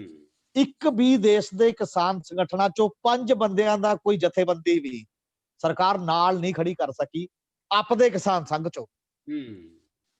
ਤੇ ਇਹ ਇੱਕ ਬਹੁਤ ਵੱਡਾ ਵਿਆਪਕ ਅਸਰ ਹੈ। ਮਤਲਬ ਇਹਦਾ ਮਤਲਬ ਕਿਸਾਨੀ ਨੂੰ ਸਮੁੱਚੀ ਨੂੰ ਨਜ਼ਰ ਆ ਰਿਹਾ, ਉਹਨਾਂ ਦੇ ਨਾਲ ਜਿਹੜੇ ਬੰਦੇ ਨੇ ਉਹਨਾਂ ਨੂੰ। ਮੈਂ ਉਹਦੇ ਨਾਲ ਆਪ ਗੱਲ ਕੀਤੀ ਬਤੌਰ ਪੱਤਰਕਾਰ, ਉਹ ਜੈਪੁਰ ਦੇ ਨੇ। ਮੈਂ ਕਿਹਾ ਤੁਹਾਨੂੰ ਤਾਂ ਪੁੱਛਿਆ ਹੋਣਾ ਸਰਕਾਰ ਨੇ, ਹੁਣ ਪੁੱਛ ਰਹੀ ਹੈ ਕਿ ਨਹੀਂ? ਉਹ ਕਹਿੰਦੇ ਅਜੇ ਲੱਗਦਾ ਮੋਦੀ ਸਾਹਿਬ ਨੂੰ ਸਾਡੀ ਜ਼ਰੂਰਤ ਨਹੀਂ ਹੈ। ਤੇ 15,000 ਇਕਾਈਆਂ ਤੋਂ ਉਹਨਾਂ ਨੇ ਮਤੇ ਪਵਾ ਕੇ ਵੀ ਭੇਜਦੇ ਨੇ ਉਦੋਂ ਬਾਅਦ ਆਪਣੀਆਂ ਇਕਾਈਆਂ ਤੋਂ ਕਿ ਗਲਤ ਹੈ। ਤੇ ਇਹਦਾ ਅਸਰ ਹੈ, ਮਤਲਬ ਇਹ ਅਸਰ ਜਾ ਰਿਹਾ ਹੈ ਪੂਰੇ ਦੇਸ਼ ਦੇ ਵਿੱਚ। ਹਾਂ, ਇਦੋਂ ਬਾਅਦ ਇਹਦਾ ਅਸਰ ਸ਼ਾਇਦ ਵਧੂਗਾ ਹੀ, ਮੈਨੂੰ ਲੱਗਦਾ ਘਟੂਗਾ ਨਹੀਂ। ਹੁਣ ਜੀਰੀ ਝੋਨੇ ਦਾ ਸੀਜ਼ਨ ਹੈ, ਅੱਜ ਵੀ ਲੋਕ ਜੇ ਸੜਕਾਂ ਤੇ ਬੈਠੇ ਨੇ। ਅੱਜ ਤਾਂ ਜਿਵੇਂ ਆਮ ਕਹਿੰਦੇ ਹੁੰਦੇ ਪੁਰਾਣੇ ਸਮੇਂ 'ਚ ਸੀਜ਼ਨ ਦੇ ਦੌਰਾਨ ਤਾਂ ਮਤਲਬ ਕੋਈ ਬੰਦਾ ਵੈਸੇ ਹੀ ਨਹੀਂ ਲੱਭਦਾ ਕਿਤੇ ਫਿਰਦਾ ਤੁਰਦਾ, ਸਾਰਿਆਂ ਨੂੰ ਕਿਤੇ ਨਾ ਕਿਤੇ ਮੰਡੀ 'ਚ ਬੈਠਣਾ, ਇੱਧਰ ਜਾਣਾ ਉੱਧਰ ਜਾਣਾ। ਫਿਰ ਵੀ ਚੱਲ ਰਿਹਾ। ਤਾਂ ਆ 15-20 ਦਿਨਾਂ ਬਾਅਦ ਜਦੋਂ ਕਣਕ ਵੀ ਬੀਜ ਗਈ, ਫਿਰ ਥੋੜਾ ਜਿਹਾ ਰਿਲੈਕਸ ਹੋ ਕੇ ਜਦੋਂ ਅੰਦੋਲਨ ਇੱਕ ਨਵੇਂ ਰੂਪ ਦੇ ਵਿੱਚ, ਉਸ ਰੂਪ ਦੇ ਵਿੱਚ ਆਏਗਾ ਸਭ ਤੇ, ਤਾਂ ਇਹਦਾ ਬਹੁਤ ਵੱਡਾ ਅਸਰ ਇੱਕ ਫੈਡਰਲਿਜ਼ਮ ਦਾ ਮੁੱਦਾ ਦੁਬਾਰਾ ਉੱਭਰਨ ਦਾ ਸਵਾਲ ਹੈ ਕੇਂਦਰੀਕਰਨ ਦੇ ਖਿਲਾਫ। ਕਿਉਂਕਿ ਕੱਲਾ ਕਿਸਾਨੀ ਸੰਘਰਸ਼ ਨਾਲ ਨਹੀਂ, ਜੀਐਸਟੀ ਕਰਕੇ ਸਟੇਟਾਂ ਬਹੁਤ ਤੰਗ ਨੇ। ਜੇ 2022 ਤੋਂ ਬਾਅਦ ਥੋੜਾ ਜਿਹਾ ਪੰਜਾਬ ਚਿੱਤ ਬਲੀਏ ਆਪਾਂ, ਜਾਂ ਸੂਬੇ ਚਿੱਤ ਬਲੀਏ, 2022 ਚ ਜੀਐਸਟੀ ਦਾ ਜਿਹੜਾ ਘਾਟਾ ਪੈਂਦਾ ਰੈਵਨਿਊ ਦਾ, ਉਹ ਸਟੇਟ ਨੇ ਦੇਣਾ, ਉਹ ਬੰਦ ਹੋ ਰਿਹਾ ਹੈ। 5 ਸਾਲ ਪੂਰੇ ਹੋ ਜਾਣ, ਪੰਜਾਬ ਨੂੰ ਹਜ਼ਾਰਾਂ ਕਰੋੜ ਦਾ ਉਹ ਲਾਸ ਜਿਹੜਾ ਉਹ ਨਹੀਂ ਮਿਲਿਆ ਕਰੂਗਾ। ਤੇ ਆਹ ਕਾਨੂੰਨ ਸਾਰੇ ਲਾਗੂ ਹੋ ਜਾਂਦੇ ਨੇ ਤਾਂ ਸੂਬਾ ਸਰਕਾਰਾਂ ਤਾਂ ਇੱਕ ਮਿਊਨਿਸਪਲ ਕਾਰਪੋਰੇਸ਼ਨ ਵਰਗੀਆਂ ਰਹਿ ਜਾਣਗੀਆਂ। ਉਹਦੇ ਕੋਲ ਜਦੋਂ ਕਿਸੇ ਦੇ ਟੈਕਸ ਲਾਉਣ ਦਾ ਹੱਕ ਨਹੀਂ, ਟੈਕਸ ਹਟਾਉਣ ਦਾ ਹੱਕ ਨਹੀਂ, ਜਦੋਂ ਖੇਤੀ ਦੇ ਮਾਮਲੇ 'ਚ ਹੱਕ ਨਹੀਂ, ਤੇ ਕਿਸੇ ਹੋਰ ਮਾਮਲੇ 'ਚ ਹੱਕ ਨਹੀਂ, ਲਾਅ ਐਂਡ ਆਰਡਰ ਦੇ ਮਾਮਲੇ 'ਚ ਹੱਕ ਨਹੀਂ। ਤਾਂ 22 ਤੋਂ ਬਾਅਦ ਦਾ ਸੀਨ ਜ਼ਿਆਦਾ ਖਤਰਨਾਕ ਹੈ। ਇਸ ਲਈ ਮਜਬੂਰੀ 'ਚ ਸਿਆਸੀ ਧਿਰਾਂ ਨੂੰ ਲੜਨਾ ਪਏਗਾ ਇਹਨਾਂ ਨੂੰ ਵੀ। ਤੇ ਬਾਕੀ ਤਾਂ ਮੁੱਦੇ ਸਾਰੇ ਵਰਗਾਂ ਦੇ ਤਾਂ ਹੈਗੇ ਹੀ ਹੈਗੇ ਨੇ। ਇਸ ਕਰਕੇ ਮੈਨੂੰ ਇਹ ਲੱਗਦਾ ਕਿ ਆਉਣ ਵਾਲੇ ਦਿਨਾਂ ਦੇ ਵਿੱਚ ਜਿਹੜਾ ਹੁਣ ਪੰਗਾ ਇਹ ਪਿਆ ਹੋਇਆ ਹੈ, ਤੇ ਸ਼ਾਇਦ ਇਹੀ ਮੋਦੀ ਦੀ ਤਾਨਾਸ਼ਾਹ ਜਿਹੜਾ ਰੂਪ ਹੈ ਉਹਨੂੰ ਕਾਊਂਟਰ ਕਰ ਸਕੇਗਾ। ਹੋਰ ਕੋਈ ਸ਼ਾਇਦ ਅੰਦੋਲਨ ਇਹੋ ਜਿਹਾ ਨਾ ਹੁੰਦਾ, ਕਿਉਂਕਿ ਉਹ ਕਿਸੇ ਨਾ ਕਿਸੇ ਤਰੀਕੇ ਨਾਲ ਇੱਧਰ ਉੱਧਰ ਚਲਾ ਲੈਂਦੇ ਨੇ। ਇਹਨੂੰ ਪੋਲੀਟੀਕਲ ਰੂਪ ਦੇਣਾ ਪਏਗਾ, ਔਰ ਜੇ ਪੋਲੀਟੀਕਲ ਰੂਪ ਉਸ ਰੂਪ 'ਚ ਸਹਿਜੇ ਸਹਿਜੇ ਲੈਂਦਾ ਜਾਊਗਾ ਤਾਂ ਕੋਈ ਕਾਰਨ ਨਹੀਂ। ਅੱਜ ਵੀ ਬਹੁਤ ਵੱਡੀਆਂ ਖੇਤਰੀ ਪਾਰਟੀਆਂ ਨੇ ਸੂਬਿਆਂ ਦੇ ਵਿੱਚ, ਉਹ ਦੋਸਤੀ ਪਾ ਕੇ ਕੇਂਦਰ ਨਾਲ ਕੇਵਲ ਮੰਤਰੀਸ਼ਿਪ ਤੱਕ ਸੀਮਤ ਹੋ ਗਈਆਂ ਸੀ। ਸ਼ਾਇਦ ਲੋਕਾਂ ਦੇ ਦਬਾਅ ਨਾਲ ਉਹ ਮੰਤਰੀਸ਼ਿਪ ਤੋਂ ਵਾਪਸ ਆ ਕੇ ਉਹ ਆਉਣਗੀਆਂ। ਮੈਨੂੰ ਇਹ ਉਮੀਦ ਲੱਗਦੀ ਹੈ ਕਿ ਇੱਕ ਜਦੋਜਹਿਦ ਇਹ ਰੰਗ ਲਿਆਏਗੀ। ਘੱਟੋ ਘੱਟ ਕੁਝ ਫਰਕ ਜ਼ਰੂਰ ਪਏਗਾ, ਪੁਰਾਣਾ ਢਾਂਚਾ ਨਹੀਂ ਰਹੂ। ਕੱਲਾ ਪੋਲੀਟੀਕਲ ਪਾਰਟੀਆਂ ਨੇ ਖੇਤੀ ਸੰਘਰਸ਼ ਨੂੰ, ਕਿਸਾਨ ਸੰਘਰਸ਼ ਨੂੰ ਮਜ਼ਬੂਤ ਨਹੀਂ ਕੀਤਾ, ਕਿਸਾਨ ਸੰਘਰਸ਼ ਨੇ ਖੇਤਰੀ ਪਾਰਟੀਆਂ ਨੂੰ ਵੀ ਮਜ਼ਬੂਤ ਕੀਤਾ। ਉਹਨਾਂ ਨੂੰ ਵੀ ਇੱਕ ਨਵੀਂ ਤਾਕਤ ਦਿੱਤੀ ਹੈ, ਉਹਨਾਂ ਨੂੰ ਦੁਬਾਰਾ એનર્ਜੀ ਦਿੱਤੀ ਹੈ। ਉਹ ਮਤਲਬ ਲੋਕਾਂ ਦੇ ਵਿੱਚ ਜਾਣ ਜੋਗੇ ਹੋਏ ਨੇ। ਇਹ ਵੀ ਇਸ ਕਿਸਾਨ ਸੰਘਰਸ਼ ਦੀ ਇੱਕ ਤਾਕਤ ਸੀ। ਗਿਆਨ ਸਿੰਘ ਜੀ, ਤੁਹਾਡੇ ਤੋਂ ਮੈਂ ਜਿਹੜਾ ਹੁਣ ਆਖਰੀ ਸਵਾਲ ਤੁਹਾਨੂੰ ਇਹ ਕਰਨਾ ਹੈ ਕਿ ਸੰਘਰਸ਼ ਬਹੁਤ ਵੱਡੇ ਪੱਧਰ ਤੇ ਚੱਲ ਰਿਹਾ ਹੈ, ਬਿਨਾਂ ਸ਼ੱਕ ਲਗਭਗ 2, 2.5, 3 ਮਹੀਨੇ ਹੋ ਗਏ, ਪਰ ਅਜੇ ਤੱਕ ਕੇਂਦਰ ਸਰਕਾਰ ਨਾ ਤਾਂ ਕੋਈ ਝੁਕਣ ਵਾਲੇ ਪਾਸੇ ਕੋਈ ਸਿੰਪਟਮ ਦਿਖ ਰਿਹਾ ਹੈ, ਤੇ ਨਾ ਮਿਲ ਕੇ ਬੈਠਣ ਵਾਲੇ ਪਾਸੇ। ਲਗਾਤਾਰ ਟਕਰਾਅ ਦੀ ਸਥਿਤੀ ਦੇ ਵਿੱਚੋਂ ਲੰਘ ਰਿਹਾ ਹੈ। ਪਿਛਲੇ ਦਿਨਾਂ ਦੇ ਵਿੱਚ ਮਾਲ ਗੱਡੀਆਂ ਦੇ ਮਾਮਲੇ ਦੇ ਵਿੱਚ ਵੀ ਉਹ ਟਕਰਾਅ ਦੇਖਣ ਨੂੰ ਆਇਆ, ਤੇ ਹੋਰ ਕਈ ਮਾਮਲਿਆਂ ਦੇ ਵਿੱਚ। ਤੁਹਾਨੂੰ ਕੀ ਲੱਗਦਾ ਹੈ ਕਿ ਆਉਣ ਵਾਲੇ ਸਮੇਂ ਦੇ ਵਿੱਚ ਇਹ ਜਿਹੜਾ ਸੰਘਰਸ਼ ਹੈ, ਇਹਦੇ ਸਿਆਸੀ ਜਾਂ ਆਰਥਿਕ ਪ੍ਰਭਾਵ ਕੀ ਪੈਣਗੇ, ਤੇ ਇਸ ਸੰਘਰਸ਼ ਦੀ ਦਿਸ਼ਾ ਕੀ ਹੋਊਗੀ? ਦੇਖੋ, ਜਿਹੜਾ ਤੁਸੀਂ ਸਟੇਟਮੈਂਟ ਦਿੱਤੀ ਹੈ ਬਿਲਕੁਲ ਠੀਕ ਹੈ ਕਿ ਕੇਂਦਰ ਸਰਕਾਰ ਹਾਲੇ ਝੁਕਣ ਦੀ ਰੌਚ ਦਿਖਾਈ ਨਹੀਂ ਦੇ ਰਹੀ ਹੈਗੀ। ਰੌਲਾ ਝੁਕਣ ਦਾ ਨਹੀਂ ਹੈਗਾ, ਰੌਲਾ ਇਹ ਹੈ ਕਿ ਜੇ ਕਾਨੂੰਨ ਗਲਤ ਬਣ ਗਏ ਨੇ ਇਹ ਉਹਨਾਂ ਨੂੰ ਵਾਪਸ ਲੈਣ ਦਾ ਹੈਗਾ। ਕਾਨੂੰਨ ਲੋਕਾਂ ਲਈ ਹੁੰਦੇ, ਲੋਕ ਕਾਨੂੰਨ ਲਈ ਨਹੀਂ ਹੁੰਦੇ। ਜਿਹੜੇ ਇਹ ਕਾਨੂੰਨ ਬਣਾਏ ਗਏ ਨੇ, ਇਹ ਤੋਂ ਇਹ ਦੱਸਿਆ ਗਿਆ ਕਿ ਇਹ ਤੁਹਾਡੇ ਭਲੇ ਲਈ ਨੇ। ਇਹ ਜਿੰਨੇ ਵੀ ਕਿਸਾਨ ਜਥੇਬੰਦੀਆਂ ਜਾਂ ਉਹਦੇ ਇਕੱਠਾਂ 'ਚ ਮੈਂ ਲੋਕਾਂ ਨੂੰ ਮਿਲਿਆ, ਉੱਥੇ ਜਿਹੜਾ ਸਧਾਰਨ ਵਰਕਰ ਆ ਉਹਦਾ ਜਾਂ ਉਹਦੇ ਨਾਲ ਵੀ ਗੱਲ ਕਰੀ ਆ, ਉਹਨਾਂ ਨੂੰ ਵੀ ਕਾਨੂੰਨਾਂ ਬਾਰੇ ਪਤਾ ਕਿ ਇੱਕ ਇੱਕ ਕਾਨੂੰਨ ਦੇ ਕਿਸਾਨਾਂ ਨੂੰ ਜਾਂ ਦੇਸ਼ ਨੂੰ ਕੀ ਨੁਕਸਾਨ ਹੈ। ਉਹ ਮੈਂ ਜਲੰਧਰ ਦੇਸ਼ ਭਗਤ ਹਾਲ ਦੇ ਵਿੱਚ ਸੀ, ਉੱਥੇ ਇੱਕ ਜਥੇਬੰਦੀ ਨੇ ਆਪਦਾ ਫੰਕਸ਼ਨ ਕਰਾਇਆ ਸੀ। ਉੱਥੇ ਤਾਂ ਜਿਹੜੇ ਆਮ ਸਧਾਰਨ ਕਿਸਾਨ ਬੈਠੇ ਸੀ, ਉਹ ਕਹਿੰਦੀ ਕਿਸਾਨ ਖੇਤ ਮਜ਼ਦੂਰ ਤੇ ਪਿੰਡੂ ਕਾਰੀਗਰ ਨੂੰ ਇਹਦਾ ਇਕੱਲਾ ਨੁਕਸਾਨ ਨਹੀਂ, ਸਾਡੇ ਤਾਂ ਫੂਡ ਸਿਕਿਉਰਿਟੀ ਦਾ ਵੀ ਨੁਕਸਾਨ ਹੈ। ਕੱਲ ਨੂੰ ਜਿਹੜੇ ਕਾਰਪੋਰੇਸ਼ਨ ਆਉਣਗੀਆਂ, ਉਹ ਕਣਕ ਚੌਲ ਕਿਉਂ ਪੈਦਾ ਕਰਨਗੀਆਂ, ਉਹਦਾ ਉਹ ਜਿਣਸਾਂ ਬੀਜਣਗੀਆਂ ਜਿਨ੍ਹਾਂ ਦਾ ਉਹਨਾਂ ਨੂੰ ਇੰਟਰਨੈਸ਼ਨਲ ਮਾਰਕੀਟ 'ਚ ਵੱਡਾ ਫਾਇਦਾ ਹੋਊਗਾ। ਇਸ ਲਈ ਜੇ ਅੱਜ ਸਾਡੇ ਹੁਕਮਰਾਨ ਜਿਹੜੇ ਕੇਂਦਰ 'ਚ ਬੈਠੇ ਆ, ਉਹ ਕਿਸੇ ਭੁਲੇਖੇ 'ਚ ਨੇ, ਤਾਂ ਉਹ ਭੁਲੇਖੇ ਦੀ ਕੀਮਤ ਤੇ ਉਹਨਾਂ ਨੂੰ ਵੀ ਦੇਣੀ ਪਊਗੀ। ਤੇ ਆਉਣ ਵਾਲੇ ਸਮੇਂ ਦੇ ਵਿੱਚ ਇਹ ਕਾਨੂੰਨ ਸਿਰਫ ਬਦਲਣੇ ਨਹੀਂ ਪੈਣੇ, ਇਹਨਾਂ ਨੂੰ ਵਾਪਸ ਲੈਣਾ ਪਊਗਾ। ਸਗੋਂ ਜਿਹੜਾ ਸਾਡਾ ਦੇਸ਼ ਦਾ ਆਰਥਿਕ ਵਿਕਾਸ ਮਾਡਲ ਹੈ, ਉਹਨੂੰ ਕਾਰਪੋਰੇਟ ਦੀ ਜਗ੍ਹਾ ਲੋਕਾਂ ਦੇ ਪੱਖੀ ਤੇ ਕੁਦਰਤ ਪੱਖੀ, ਜਿੰਨਾ ਅਸੀਂ ਕੈਮੀਕਲ ਵਰਤਦੇ ਹਾਂ ਉਦੋਂ ਵੀ ਬਦਲਣਾ ਪਊਗਾ। ਇੱਕ ਜਿਹੜੇ ਧੱਕੇ ਨਾਲ ਸੂਬਿਆਂ ਦੇ ਸਿਰ ਮੜੀਆਂ ਫਸਲਾਂ ਨੇ, ਉਹਨਾਂ ਤੋਂ ਵੀ ਸਾਨੂੰ ਪਾਸਾ ਮੋੜਨਾ ਪਊਗਾ। ਬਨਸਵੰਤਾ ਜਿਹੜੀ ਹੈਗੀ ਖੇਤੀ 'ਚ ਲਿਆਉਣੀ ਪਊਗੀ। ਜਿਹੜੀਆਂ ਫਸਲਾਂ ਜਿਹੜੀਆਂ ਐਗਰੋ ਕਲਾਈਮੇਟਿਕ ਕੰਡੀਸ਼ਨ ਸੂਟ ਕਰਦੀਆਂ ਨੇ, ਉਧਰ ਨੂੰ ਆਉਣਾ ਪਊਗਾ। ਇਸ ਲਈ ਮੈਨੂੰ ਇਹ ਲੱਗਦਾ ਜਿਸ ਤਰ੍ਹਾਂ ਇਹ ਸੰਘਰਸ਼ ਚੱਲ ਰਿਹਾ, ਵੱਧ ਤੋਂ ਵੱਧ ਧਿਰਾਂ ਦੀ, ਵੱਧ ਤੋਂ ਵੱਧ ਵਰਗਾਂ ਦੀ ਇਹਦੇ ਵਿੱਚ ਪਾਰਟਿਸਿਪੇਸ਼ਨ ਵੱਧ ਰਹੀ ਹੈ। ਉਹਦੇ ਨਾਲ ਆਉਣ ਵਾਲੇ ਸਮੇਂ ਦੇ ਵਿੱਚ ਜਿਹੜੇ ਕਾਨੂੰਨ ਹੈ ਉਹ ਵਾਪਸ ਲੈ ਜਾਣਗੇ ਤੇ ਲੈ ਜਾਣੇ ਬਣਦੇ ਨੇ। ਤੇ ਸਗੋਂ ਇਹੀ ਨਹੀਂ ਇਕੱਲੇ, ਇਹਦੇ ਨਾਲ ਨਾਲ ਹੋਰ ਬਹੁਤ ਸਾਰੇ ਗਲਤ ਕਾਨੂੰਨ, ਜਿਵੇਂ ਕਿਰਤ ਦੇ ਖਿਲਾਫ ਕਿਰਤ ਸੁਧਾਰਾਂ ਦੇ ਨਾਂ ਤੇ ਕੀਤੇ ਗਏ ਨੇ, ਉਹ ਕਾਨੂੰਨ ਨੇ। ਆਹ ਆਰਡੀਨੈਂਸ ਹੈਗਾ, ਇਹ ਬਿਜਲੀ ਵਾਲਾ ਆਰਡੀਨੈਂਸ ਹੈ, ਇਹ ਸਾਰੇ ਲੋਕ ਵਿਰੋਧੀ ਨੇ। ਬਦਲ ਕੇ ਕੁੱਲ ਮਿਲਾ ਕੇ ਸਾਨੂੰ ਲੋਕ ਪੱਖੀ, ਕੁਦਰਤ ਪੱਖੀ ਆਰਥਿਕ ਵਿਕਾਸ ਮਾਡਲ ਵੱਲ ਆਉਣਾ ਪਊਗਾ। ਜੇ ਕੇਂਦਰ ਸਰਕਾਰ ਨਹੀਂ ਆਊਗੀ ਤਾਂ ਲੋਕ ਆਪਦਾ ਦਬਾਅ ਇੰਨਾ ਵਧਾ ਲੈਣਗੇ ਕਿ ਉਹਨਾਂ ਨੂੰ ਆਪਣੇ ਆਪ ਉੱਥੇ ਆਉਣਾ ਪਊ, ਜਾਂ ਉਹਨਾਂ ਦਾ ਬਦਲ ਕੋਈ ਹੋਰ ਆ ਜਾਊਗਾ। ਜੀ ਜੀ ਜੀ, ਬਿਲਕੁਲ ਬਿਲਕੁਲ ਬਿਲਕੁਲ। ਇਹ ਭਵਿੱਖ ਦੀਆਂ ਦਿਸ਼ਾਵਾਂ ਨੇ। ਤੇ ਹੁਣ ਮੈਂ ਚਾਹੁੰਦਾ ਕਿ ਸਾਡੇ ਦਰਸ਼ਕਾਂ ਦੇ ਵਿੱਚੋਂ ਕੋਈ ਵੀ ਦੋਸਤ ਸਾਡੇ ਇਹਨਾਂ ਵਿਦਵਾਨਾਂ ਨੂੰ ਸਵਾਲ ਕਰਨਾ ਚਾਹੁੰਦਾ ਤਾਂ ਸਵਾਗਤ ਹੈ ਉਹਨਾਂ ਦਾ। ਅਸੀਂ ਇਕੱਠੇ ਸਵਾਲ ਤੁਹਾਡੇ ਲਵਾਂਗੇ ਤੇ ਸਾਡੇ ਜਿਹੜੇ ਮਹਿਮਾਨ ਨੇ ਉਹਨਾਂ ਨੂੰ ਨੋਟ ਕਰਨਗੇ, ਤੇ ਬਾਅਦ ਦੇ ਵਿੱਚ ਸਾਂਝੀ ਟਿੱਪਣੀ ਦੇ ਰੂਪ ਦੇ ਵਿੱਚ ਉਹਨਾਂ ਦਾ ਦੋਨਾਂ ਨੂੰ ਅਸੀਂ ਫਿਰ ਇੱਕ ਵਾਰੀ ਟਾਈਮ ਦੇਵਾਂਗੇ, ਉਹਨਾਂ ਦਾ ਜਵਾਬ ਦੇ ਸਕਣਗੇ। ਕੋਈ ਵੀ ਦੋਸਤ ਜੋ ਕੋਈ ਸਵਾਲ ਕਰਨਾ ਚਾਹੁੰਦਾ ਤਾਂ ਆਪਣਾ ਮਾਈਕ ਔਨ ਕਰ ਸਕਦਾ ਹੈ। ਤੇ ਪਲੀਜ਼। ਹਾਂਜੀ, ਮੈਂ ਡਾਕਟਰ ਸਾਕ ਮੁਹੰਮਦ ਦੇ ਪ੍ਰਸ਼ਨ ਕਰ ਰਿਹਾ। ਡਾਕਟਰ ਸਾਕ ਮੁਹੰਮਦ ਜੀ, ਤੁਹਾਡਾ ਸਵਾਗਤ ਹੈ। ਹਾਂਜੀ, ਵਿਸ਼ਵੀਕਰਨ ਦੇ ਸੰਬੰਧ ਵਿੱਚ ਅਸੀਂ ਅੱਜ ਦੇ ਦੌਰ ਨੂੰ ਦੇਖ ਰਹੇ ਹਾਂ। ਉਸ ਦੇ ਦੌਰ ਦੇ ਵਿੱਚ ਜਿਹੜੀਆਂ ਕਿਸਾਨ ਜਥੇਬੰਦੀਆਂ ਨੇ, ਉਹ ਸਥਾਨਕ ਪੱਧਰ ਨੂੰ ਲੈ ਨੇ, ਤੇ ਵਿਸ਼ਵੀਕਰਨ ਦੇ ਜਿਹੜੇ ਕਾਰਪੋਰੇਟ ਪੱਧਰ ਦੀ ਬਤਾਰੇ ਨੇ, ਜਾਂ ਜਿਹੜੀਆਂ ਆ ਰਹੀਆਂ ਬੋਲੀਆਂ ਕਹੀਏ ਕਿ ਵੀ ਮੰਡੀ ਕਲਚਰ ਦੀਆਂ ਸੰਸਥਾਵਾਂ ਨੇ, ਤੇ ਉਹ ਆ ਕੇ ਪੰਜਾਬ ਦੇ ਵਿੱਚ ਆਪਣਾ ਵਪਾਰ ਖੋਲ ਕੇ ਆਪਣਾ ਉਸ ਤਰ੍ਹਾਂ ਇਜਾਰਾਦਾਰੀ ਕਰਨਾ ਚਾਹੁੰਦੀਆਂ ਨੇ। ਤੇ ਉਹਨਾਂ ਦੇ ਸੰਬੰਧ ਵਿੱਚ ਸਾਡੇ ਜਿਹੜੇ ਸਥਾਨਕ ਲੋਕ ਨੇ, ਉਹ ਰਿਲਾਇੰਸ ਜਾਂ ਹੋਰ ਮਾਲਾਂ ਮੂਲਾਂ ਦਾ ਵਿਰੋਧ ਕਰਦੀਆਂ ਨੇ। ਪਰ ਉਹ ਕਿਉਂ ਨਹੀਂ ਪੂਰੇ ਵਿਸ਼ਵੀਕਰਨ ਨੂੰ ਲੈਂਦੀਆਂ? ਜੀ, ਮੇਰੇ ਖਿਆਲ ਤੁਹਾਡਾ ਮਾਈਕ ਬੰਦ ਹੋ ਗਿਆ। ਸਵਾਲ ਤੁਹਾਡਾ ਆ ਗਿਆ ਜੀ। ਕਿਸੇ ਹੋਰ ਦੋਸਤ ਕੋਈ ਵੀ ਸਵਾਲ ਕਰਨਾ ਚਾਹੁੰਦਾ, ਪਲੀਜ਼, ਉਹਦਾ ਸਵਾਗਤ ਹੈ। ਜੀ ਸਰ, ਜਤਿੰਦਰ ਬੋਲ ਰਿਹਾ ਜੀ, ਰੋਪੜ ਤੋਂ। ਹਾਂਜੀ ਹਾਂਜੀ, ਜਤਿੰਦਰ ਜੀ, ਸਵਾਗਤ ਹੈ ਤੁਹਾਡਾ। ਜੀ ਸਰ, ਮੈਂ ਤਾਂ ਇਹ ਦੇਖਣਾ ਚਾਹੁੰਦਾ ਕਿ ਕਾਂਗਰਸ ਵੇਲੇ ਵੀ ਕਾਨੂੰਨ ਗਲਤ ਬਣਦੇ ਰਹੇ ਤੇ ਹੁਣ ਇਹਨਾਂ ਨੇ ਵੀ ਬਣਾਏ ਨੇ। ਇਹ ਮੈਨੂੰ ਤੁਹਾਨੂੰ ਏਦਾਂ ਨਹੀਂ ਲੱਗਦਾ ਸਰ ਕਿ ਉਹ ਪਹਿਲਾਂ ਉਂਗਲੀ ਲਾ ਲਾ ਕੇ ਦੇਖਦੇ ਰਹੇ, ਤੇ ਹੁਣ ਜਦੋਂ ਉਹਨਾਂ ਨੂੰ ਲੱਗਿਆ ਕਿ ਬਾਕੀ ਧਿਰਾਂ, ਛੋਟੀਆਂ ਧਿਰਾਂ ਸਾਰੀਆਂ ਸੈਟਲ ਹੋ ਜਾਂਦੀਆਂ ਨੇ, ਕੋਈ ਅੰਦੋਲਨ ਨਹੀਂ ਕਰਦੀਆਂ, ਹੁਣ ਉਹਨਾਂ ਨੇ ਕਿਸਾਨੀ ਨੂੰ ਹੱਥ ਲਾਇਆ ਕਿ ਕਿਸਾਨੀ ਇਸ ਚੀਜ਼ ਨੂੰ ਮੋੜਾ ਪਾਵੇਗੀ ਤੇ ਕਿਸਾਨ ਬਾਕੀ ਧਿਰਾਂ ਨੂੰ ਆਪਣੇ ਨਾਲ ਰਲਾ ਲੈਣਗੇ। ਜੀ ਜੀ, ਧੰਨਵਾਦ ਜੀ। ਜੀ, ਹੋਰ ਕੋਈ ਦੋਸਤ ਸਵਾਲ ਕਰਨਾ ਚਾਹੁੰਦਾ ਤਾਂ?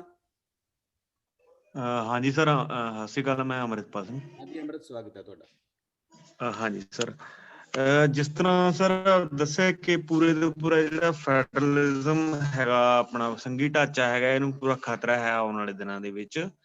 ਜਿਸ ਤਰ੍ਹਾਂ ਇੱਕ ਭਾਸ਼ਾ, ਇੱਕ ਕਾਨੂੰਨ, ਇੱਕ ਸਟੇਟ, ਇਸ ਤਰ੍ਹਾਂ ਦੀਆਂ ਜਿਹੜੀਆਂ ਮੋਦੀ ਸਰਕਾਰ ਕਰ ਰਹੀ ਹੈ, ਸਾਰਾ ਕੁਛ ਵੀ GST, ਇੱਕ ਬਿੱਲ, ਇੱਕ ਟੈਕਸ ਐਰਾ ਵਗੈਰਾ, ਇਹਨਾਂ ਦੇ ਵਿੱਚ ਕੀ ਅਸੀਂ ਪ੍ਰੈਜ਼ੀਡੈਂਟਲ ਸਟੇਟ ਵੱਲ ਨੂੰ ਨਹੀਂ ਵੱਧ ਰਹੇ ਹੈਗੇ ਕਿ ਇਹ ਉਸੇ ਵੱਲ ਨੂੰ ਇਸ਼ਾਰਾ ਕਰ ਰਹੇ ਹੈ ਸਾਰਾ? ਇਹ ਜਿਹੜੇ ਇਸ ਇੱਕ ਦੇਸ਼ ਇੱਕ ਰਾਸ਼ਟਰ ਵਾਲਾ ਕਨਸੈਪਟ ਹੈ ਸਾਰਾ। ਕਾਫੀ ਵੱਡਾ ਮੁੱਦਾ ਇਹਨਾਂ ਨੇ ਛੂਹਣ ਦੀ ਕੋਸ਼ਿਸ਼ ਕੀਤੀ ਹੈ ਕਿ ਇੱਕ ਮਤਲਬ ਪੂਰੇ ਦੇ ਪੂਰੇ ਪਾਰਲੀਮੈਂਟਰੀ ਸਿਸਟਮ ਨੂੰ ਖਤਮ ਕਰਨ ਵਾਲੇ ਪਾਸੇ ਵੱਧ ਰਹੇ ਹੈ ਜਾਂ ਨਹੀਂ ਵੱਧ ਰਹੇ। ਹੋਰ ਕੋਈ ਸਵਾਲ, ਕੋਈ ਦੋਸਤ? ਮੈਂ ਡਾਕਟਰ ਪਵਨ ਆ ਰਹੀ ਹੈ ਅੰਬਾਲੇ ਤੋਂ ਜੀ। ਜੀ ਜੀ ਸਰ, ਸਵਾਗਤ ਹੈ ਜੀ। ਜੀ ਮੈਂ ਬੜੀ ਸੋਹਣੀ ਚਰਚਾ ਹੋਈ ਹੈ ਜੀ। ਜੀ ਤੇ ਮੇਰਾ ਸਵਾਲ ਹੈ ਕਿ ਜਿਵੇਂ ਸਾਡੇ ਗੁਰਦਾਸ ਮਾਨ ਜੀ ਕਹਿੰਦੇ ਆ ਕਿ ਹਿੰਦੀ ਸਾਡੀ ਮਦਰ ਟੰਗ ਹੈ ਜੀ ਤੇ ਪੰਜਾਬੀ ਸੂਬੇ ਦਾ ਜਿਵੇਂ ਵੰਡ ਹੋਈ ਸੀ, ਚਲੋ 47 ਚ ਸਾਨੂੰ ਜਿਹੜਾ ਇਹਨਾਂ ਨੇ ਅਸੀਂ ਭੁਗਤਿਆ ਹੈ, ਹਿੰਦੂ ਮਹਾਸਭਾ ਦੇ ਕਾਰਨ ਹੋਇਆ ਸਾਰਾ ਜਿੰਨਾ ਵੀ ਆਪਣਾ ਖੂਨ ਖਰਾਬ ਹੋਇਆ। ਤੇ ਸਾਡਾ ਜਿਹੜਾ ਚੜ੍ਹਦਾ ਤੇ ਲਹਿੰਦਾ ਪੰਜਾਬ ਹੈ ਉਹਦੇ ਚ ਕਿਵੇਂ ਅਸੀਂ ਆਪਣਾ ਅਸੀਂ ਸਾਂਭ ਰਹੇ ਆਪਣੇ ਆਪ ਨੂੰ, ਬੱਚਿਆਂ ਨੂੰ ਪੜ੍ਹਾ ਰਹੇ ਹਾਂ, ਇੱਧਰ ਤੇ ਉੱਧਰ ਵੀ ਇਸ ਤਰ੍ਹਾਂ ਦੀਆਂ ਆਵਾਜ਼ਾਂ ਆ ਰਹੀ। ਤੇ ਜਿਹੜਾ ਮਨੂਵਾਦੀ ਬ੍ਰਾਹਮਣਵਾਦੀ ਜਿਹੜੀ ਕਲਚਰ ਇਹਨਾਂ ਨੇ ਬੀਜੇਪੀ ਨੇ ਇੱਥੇ ਆ ਕੇ ਚਲਾਈ ਹੈ ਜੀ, ਤੇ ਇਹਨਾਂ ਦਾ ਸਾਰਾ ਦਾ ਸਾਰਾ ਜਿਹੜਾ ਇਹਨਾਂ ਦਾ ਪ੍ਰੋਗਰਾਮ ਹੈ ਉਹ ਕਾਰਪੋਰੇਟ ਦਾ ਪਹਿਲਾਂ ਹੀ ਸੀਗਾ। ਜਦੋਂ ਸਾਡੇ ਜੇ ਇਤਿਹਾਸ ਜਿਵੇਂ ਸਾਡੇ ਆਪਣਾ ਗਿਆਨ ਸਿੰਘ ਜੀ ਨੇ ਤੇ ਆਪਣਾ ਦੂਜੇ ਸਾਡੇ ਆਪਣਾ ਜਿਹੜੇ ਬੁਲਾਰੇ ਸੀ ਉਹਨਾਂ ਨੇ ਦੱਸਿਆ ਕਿ ਸਾਡੇ ਇਤਿਹਾਸ ਹੀ ਜਿਸ ਤਰ੍ਹਾਂ ਰਿਹਾ ਤੇ ਹੁਣ ਸਾਡੀ ਪੰਜਾਬੀ ਬੋਲੀ ਦੀ ਤੇ ਪੰਜਾਬੀ ਬੋਲੀ ਜਦੋਂ ਪੰਜਾਬਾ ਸੂਬਾ ਬਣਿਆ ਤੇ ਅੱਜ ਹਰਿਆਣਾ ਦਿਵਸ ਮਨਾਇਆ ਜਾ ਰਿਹਾ, ਸਾਰੇ ਆਪਣਾ ਹਰਿਆਣੇ 'ਚ ਬੜੀ ਆਪਣਾ ਉਹ ਹੋ ਰਹੀ ਹੈ ਕਿਉਂਕਿ ਹਿੰਦੀ ਦਾ ਉੱਥੇ ਜਾਣ ਬੁੱਝ ਕੇ ਜਿਹੜੇ ਪੰਜਾਬੀ ਬੋਲਦੇ ਸੀ ਉਹ ਕਹਿੰਦੇ ਸਾਡੀ ਮਾਂ ਬੋਲੀ ਹਿੰਦੀ ਹੈ, ਤਾਂ ਹੀ ਕਰਕੇ ਸਾਡੇ ਕਾਫੀ ਜਿਹੜਾ ਏਰੀਆ ਜਿਹੜਾ ਕਰਨਾਟਕ ਇੱਧਰ ਜਾਣਾ ਸੀ ਆਪਣਾ ਪੰਜਾਬ ਵਿੱਚ ਉਹ ਸਾਰਾ ਹਰਿਆਣੇ ਨੂੰ ਮਿਲਿਆ। ਤੇ ਇਹ ਸਾਰੀ ਸਾਜ਼ਿਸ਼ਾਂ ਪਹਿਲਾਂ ਹਿੰਦੂ ਮਹਾਸਭਾ ਕਰਦੀ ਰਹੀ, ਆਰੀਆ ਸਮਾਜ ਕਰਦਾ ਰਿਹਾ, ਆਪਣਾ ਲਬਾਦਾ ਓढ़ ਕੇ ਉਹਨਾਂ ਨੇ ਭਗਤ ਸਿੰਘ ਦੇ ਪਰਿਵਾਰ ਨੂੰ ਵੀ ਬਰਕਰਾਇਆ ਤੇ ਹੁਣ ਜਿਹੜਾ ਬ੍ਰਾਹਮਣਵਾਦ ਦਾ ਸਾਰਾ ਸਿਲਸਿਲਾ ਚੱਲ ਰਿਹਾ ਹੈ। ਉੱਤੇ ਕਿਸਾਨੀ ਦਾ ਜਿਵੇਂ ਇਹਨਾਂ ਲੈ ਕੇ ਆਏ ਆ 3 ਬਿੱਲ ਲਿਆਏ ਆ ਤੇ ਸਾਡੀ ਪੰਜਾਬ ਗੌਰਮੈਂਟ ਨੇ ਵੀ ਆਪਣੇ ਉਹਦੇ ਜਵਾਬ ਚ ਜਿਹੜੇ 3 ਬਿੱਲ ਪਾਸ ਕੀਤੇ ਆ ਤੇ ਉਹ ਵੀ ਜਿੱਤ ਹੈਗੀ ਆਪਣਾ ਕਿਸਾਨੀ ਦੀ। ਪਰ ਪੰਜਾਬੀ ਬੋਲੀ ਦਾ ਕੀ ਬਣੂ, ਸਾਡੀ ਜਿਹੜੀ ਪੰਜਾਬੀ ਕਲਚਰ ਆ ਉਹਦਾ ਕੀ ਬਣੂ? ਬਸ ਸਾਨੂੰ ਤਾਂ ਸਭ ਤੋਂ ਵੱਡੀ ਜਿਹੜੀ ਉਹ ਇਹਦੇ ਬਾਰੇ ਥੋੜਾ ਚਾਨਣਾ ਜ਼ਰੂਰ ਪਾ। ਬਿਲਕੁਲ, ਇਹਨਾਂ ਨੇ ਮਤਲਬ ਇੱਕ ਵੱਖਰੀ ਇਸ਼ੂ ਵੱਲ ਵੀ ਸਾਡਾ ਧਿਆਨ ਦਿਵਾਇਆ, ਜਿਹੜਾ ਪੰਜਾਬੀ ਭਾਸ਼ਾ ਤੇ ਪੰਜਾਬੀ ਸੱਭਿਆਚਾਰ ਦਾ ਮਸਲਾ ਹੈ ਉਹ ਵੀ ਸਾਡੇ ਵਿਦਵਾਨ ਉਹਨੂੰ ਟੱਚ ਕਰਨਗੇ। ਵੈਸੇ ਤਾਂ ਇੱਕ ਵੱਡਾ ਮੁੱਦਾ ਉਹ ਤੇ ਆਪਾਂ ਕਦੇ ਫਿਰ ਵਿਸਥਾਰ ਦੇ ਵਿੱਚ ਵੀ ਗੱਲ ਕਰਾਂਗੇ। ਮੈਨੂੰ ਲੱਗਦਾ ਜੇ ਕੋਈ ਹੋਰ ਸਵਾਲ ਨਹੀਂ ਤਾਂ ਅਸੀਂ ਸਾਡੇ ਵਿਦਵਾਨਾਂ ਨੂੰ ਸਮਾਂ ਜਿਹੜੀ ਕਨਕਲੂਡਿੰਗ ਟਿੱਪਣੀ ਦੇ ਤੌਰ ਤੇ ਉਹਨਾਂ ਨੂੰ ਇਨਵਾਈਟ ਕਰੀਏ।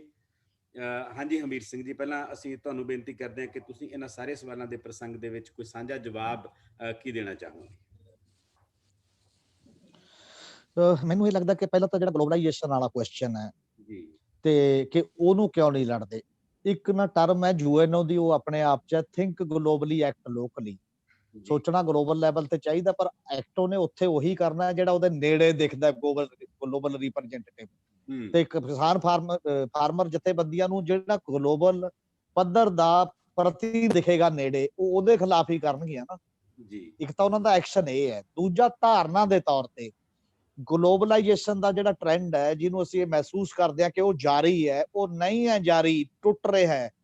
ਟਰੰਪ ਯੂਐਨਓ ਚੋਂ ਬਾਹਰ ਆਉਣਾ ਚਾਹੁੰਦਾ ਹੈ, ਪੈਰਿਸ ਸਮਝੌਤੇ ਚੋਂ ਬਾਹਰ ਆ ਚੁੱਕਿਆ, ਐਨਵਾਇਰਨਮੈਂਟ ਦੇ ਚੋਂ WHO ਚੋਂ ਬਾਹਰ ਆ ਚੁੱਕਿਆ ਅਮਰੀਕਾ। ਉਹ ਗਲੋਬਲਾਈਜੇਸ਼ਨ ਤੇ ਘੋੜੇ ਤੇ ਨਹੀਂ ਹੁਣ ਚੜ ਰਿਹਾ, ਹੁਣ ਉਹ ਅਮਰੀਕਾ ਦੇ ਨਸਲੀ ਵੋਟਾਂ ਲੈਣ ਵਾਸਤੇ ਕੇਵਲ ਨਸਲਵਾਦ ਉਭਾਰ ਰਹੇ। ਦੁਨੀਆ ਪੱਧਰ ਤੇ ਗਲੋਬਲਾਈਜੇਸ਼ਨ ਤੋਂ ਰਿਵਲਟ ਟ੍ਰੈਂਡ ਹੋ ਗਿਆ ਔਰ ਰਿਵਲਟ ਜਿਹੜਾ ਟ੍ਰੈਂਡ ਹੈ ਉਹਦੇ ਬਾਰੇ ਸੋਚਣਾ ਪਏਗਾ ਕਿ ਉਹਨੇ ਜਿੱਥੇ ਲਿਜਾਣਾ ਸੀ ਉਹ ਚਲਾ ਗਿਆ ਔਰ ਉਦੋਂ ਬਾਅਦ ਦੀ ਦੁਨੀਆ ਕਿਉਂ ਜੀ ਹੋਣੀ ਚਾਹੀਦੀ ਹੈ। ਅੱਜ ਦੀ ਡਿਬੇਟ ਉਹਦੇ ਤੇ ਹੈ ਕਿ ਜੇ ਗਲੋਬਲਾਈਜੇਸ਼ਨ ਜਿਹੜਾ ਉਹ ਲਿਜਾਣਾ ਚਾਹੁੰਦਾ ਸੀ ਉਹਦੇ ਤਾਂ ਨਤੀਜੇ ਸਾਡੇ ਸਾਹਮਣੇ ਨੇ। ਹੁਣ ਅਲਟਰਨੇਟਿਵ ਨਤੀਜਾ ਕੀ ਹੋਵੇ, ਉਹ ਕਿਹੜਾ ਸਿਸਟਮ ਹੋਵੇ, ਜਿਹੜੇ ਸਿਸਟਮ ਤੇ ਡਿਬੇਟ ਦੀ ਇੱਕ ਅਲਟਰਨੇਟਿਵ ਮਾਡਲ ਦੀ ਲੋੜ ਹੈ। ਔਰ ਅਲਟਰਨੇਟਿਵ ਮਾਡਲ ਕਿਹੋ ਜਿਹਾ ਹੋਣਾ ਚਾਹੀਦਾ ਹੈ? ਕਾਰਪੋਰੇਟ ਦਾ ਤੁਹਾਡੇ ਸਾਹਮਣੇ ਹੈ, ਪਹਿਲਾਂ ਵਾਲਾ ਕਮਿਊਨਿਸਟ ਮਾਡਲ ਤੁਹਾਡੇ ਸਾਹਮਣੇ ਹੈ। ਕੀ ਇਹ ਦੋਨਾਂ ਚੋਂ ਕੋਈ ਇੱਕ ਹੋ ਸਕਦਾ ਹੈ ਜਾਂ ਇਹਨਾਂ ਤੋਂ ਕੋਈ ਨਵਾਂ ਆਏਗਾ? ਜੇਕਰ ਦੋਨਾਂ ਨੂੰ ਲੋਕਾਂ ਨੇ ਦੇਖ ਲਿਆ, ਸਭ ਦੇ ਸਾਹਮਣੇ ਆ ਗਿਆ, ਉਹ ਬੁਨਿਆਦੀ ਸਵਾਲ ਹੁਣ ਨਵੇਂ ਇੱਕ ਵਿਚਾਰਧਾਰਕ ਡਿਬੇਟ ਦਾ ਹੈ ਦੁਨੀਆ ਦੇ ਵਿੱਚ। ਤੇ ਦੂਜੀ ਗੱਲ ਇਹ ਹੈ ਕਿ ਜਿਹੜਾ ਇਹ ਕਿਹਾ ਜਾ ਰਿਹਾ ਕਿ ਫੈਡਰਲਿਜ਼ਮ ਉਸ ਰੂਪ ਚ ਹੈ ਕਿ ਕਿਸਾਨੀ ਉੱਥੇ ਤੱਕ ਲੈ ਜਾਏਗੀ ਜਾਂ ਨਹੀਂ ਲੈ ਜਾਏਗੀ, ਬਾਕੀ ਵਰਗਾਂ ਨਾਲ ਉਹਨਾਂ ਨੇ ਐਵੇਂ ਕੀਤਾ। ਹੁਣ ਇਹ ਗੱਲ ਮੇਰੇ ਖਿਆਲ ਲੋਕਾਂ ਨੂੰ ਸਮਝ ਆਉਂਦੀ ਜਾ ਰਹੀ। ਜਿਹੜੀ ਮੈਂ ਕਰਨਾਟਕਾ ਦੀ ਪਹਿਲਾਂ ਐਗਜ਼ਾਮਪਲ ਦਿੱਤੀ ਤੇ ਉੱਥੇ ਇੱਕ ਡਾਕਟਰ ਅੰਬੇਦਕਰ ਦੇ ਨਾਂ ਤੇ ਬਣੀ ਹੋਈ ਜਥੇਬੰਦੀ ਹੈ, ਉਹਨੂੰ ਪੱਤਰਕਾਰ ਨੇ ਪੁੱਛਿਆ ਕਿ ਇਹ ਤਾਂ ਖੇਤੀ ਨਾਲ ਸੰਬੰਧਿਤ ਨੇ, ਤੁਹਾਡੇ ਤੇ ਕੀ ਅਸਰ ਪੈਂਦਾ ਹੈ? ਉਹ ਕਹਿੰਦੇ ਵੀ ਇਹ ਇੱਕ ਇੱਕ ਕਰਕੇ ਸਭ ਨੂੰ ਸੁਪਰੈਸ ਕਰ ਰਹੀ ਹੈ ਮੋਦੀ ਸਰਕਾਰ। ਅੱਜ ਇਹਨਾਂ ਤੇ ਹਮਲਾ, ਕੱਲ ਨੂੰ ਮੇਰੇ ਤੇ ਹੋਏਗਾ, ਪਰਸੋਂ ਨੂੰ ਉਹਦੇ ਤੇ ਹੋਏਗਾ। ਇਸ ਲਈ ਕੱਲੇ ਕੱਲੇ ਲੜਾਈ ਨਹੀਂ ਹੁਣ ਹੋ ਸਕਣੀ, ਹੁਣ ਲੜਾਈ ਇਕੱਠੇ ਹੋ ਕੇ ਲੜਨੀ ਪੈਣੀ ਹੈ। ਇਹ ਸੋਝੀ ਮਤਲਬ ਹੇਠਲੇ ਪੱਧਰ ਤੇ ਮਜ਼ਦੂਰ ਤਬਕਿਆਂ ਤੋਂ ਕਿਸਾਨ ਤਬਕਿਆਂ ਚ ਆਉਂਦੀ ਜਾ ਰਹੀ ਹੈ। ਇਹ ਸੋਝੀ ਹੀ ਹੈ ਜਿਹੜੀ ਉਸ ਅੰਦੋਲਨ ਨੂੰ ਉੱਥੇ ਤੱਕ ਸ਼ਾਇਦ ਲਿਜਾ ਪਾਏਗੀ ਕਿਸੇ ਨਾ ਕਿਸੇ ਰੂਪ ਦੇ ਵਿੱਚ। ਔਰ ਇਸੇ ਕਰਕੇ ਜਿਹੜਾ ਇੱਕ ਗੱਲ ਹੈਗੀ ਆ ਬੋਲੀ ਵਾਲੀ ਸੁਭਾਵਿਕ ਗੱਲ ਹੈ ਕਿ ਪੰਜਾਬੀ ਬੋਲੀ, ਪੰਜਾਬੀ ਵਿਰਾਸਤ, ਪੰਜਾਬੀ ਸੱਭਿਆਚਾਰ ਜਿਹੜੀ ਵੰਨ-ਸੁਵੰਨਤਾ ਹੈ, ਵੰਨ-ਸੁਵੰਨਤਾ ਹੀ ਉਹਨਾਂ ਚੀਜ਼ਾਂ ਦਾ ਇਲਾਜ ਹੈ। ਸਮਾਜ ਦੇ ਵਿੱਚ ਵੀ ਵੰਨ-ਸੁਵੰਨਤਾ, ਕ੍ਰਾਫਟ ਪੈਟਰਨ ਚ ਵੀ ਵੰਨ-ਸੁਵੰਨਤਾ, ਹਰ ਮਾਮਲੇ ਚ ਵੰਨ-ਸੁਵੰਨਤਾ ਦਾ ਸਵਾਲ ਹੈ। ਔਰ ਇਹਦੇ ਨਾਲ ਨਾਲ ਇਹ ਗੱਲ ਜ਼ਰੂਰ ਹੈ ਜਿਹੜੀ ਅਸੀਂ ਇਹ ਕਰ ਰਹੇ ਹਾਂ ਹੁਣ ਕਿ ਅਸਲ ਚ ਇਹ ਪ੍ਰੈਜ਼ੀਡੈਂਸ਼ੀਅਲ ਫਾਰਮ ਆਫ ਗਵਰਨਮੈਂਟ ਵੱਲ ਤਾਂ ਨਹੀਂ ਜਾ ਰਹੀ। ਬੀਜੇਪੀ ਦਾ ਇਹ ਕਾਫੀ ਦੇਰ ਦਾ ਏਜੰਡਾ ਹੈ। ਉਹਨੇ ਕਹਿਤਾ ਸੀ ਕਿ ਖੇਤਰੀ ਪਾਰਟੀਆਂ ਮੇਨ 2 ਪਾਰਟੀਆਂ ਦੀ ਅਲਾਈ ਬਣ ਜਾਣ, ਜਿਹਨੇ ਕਾਂਗਰਸ ਨਾਲ ਜਾਣਾ ਉਹ ਕਾਂਗਰਸ ਦਾ ਨਾਲ ਸਹਾਇਕ ਬਣ ਜਾਓ, ਜਿਹੜੇ ਬੀਜੇਪੀ ਨਾਲ ਸੰਬੰਧਿਤ ਆ ਉਹਦੀ ਸਹਾਇਕ ਬਣ ਜਾਓ।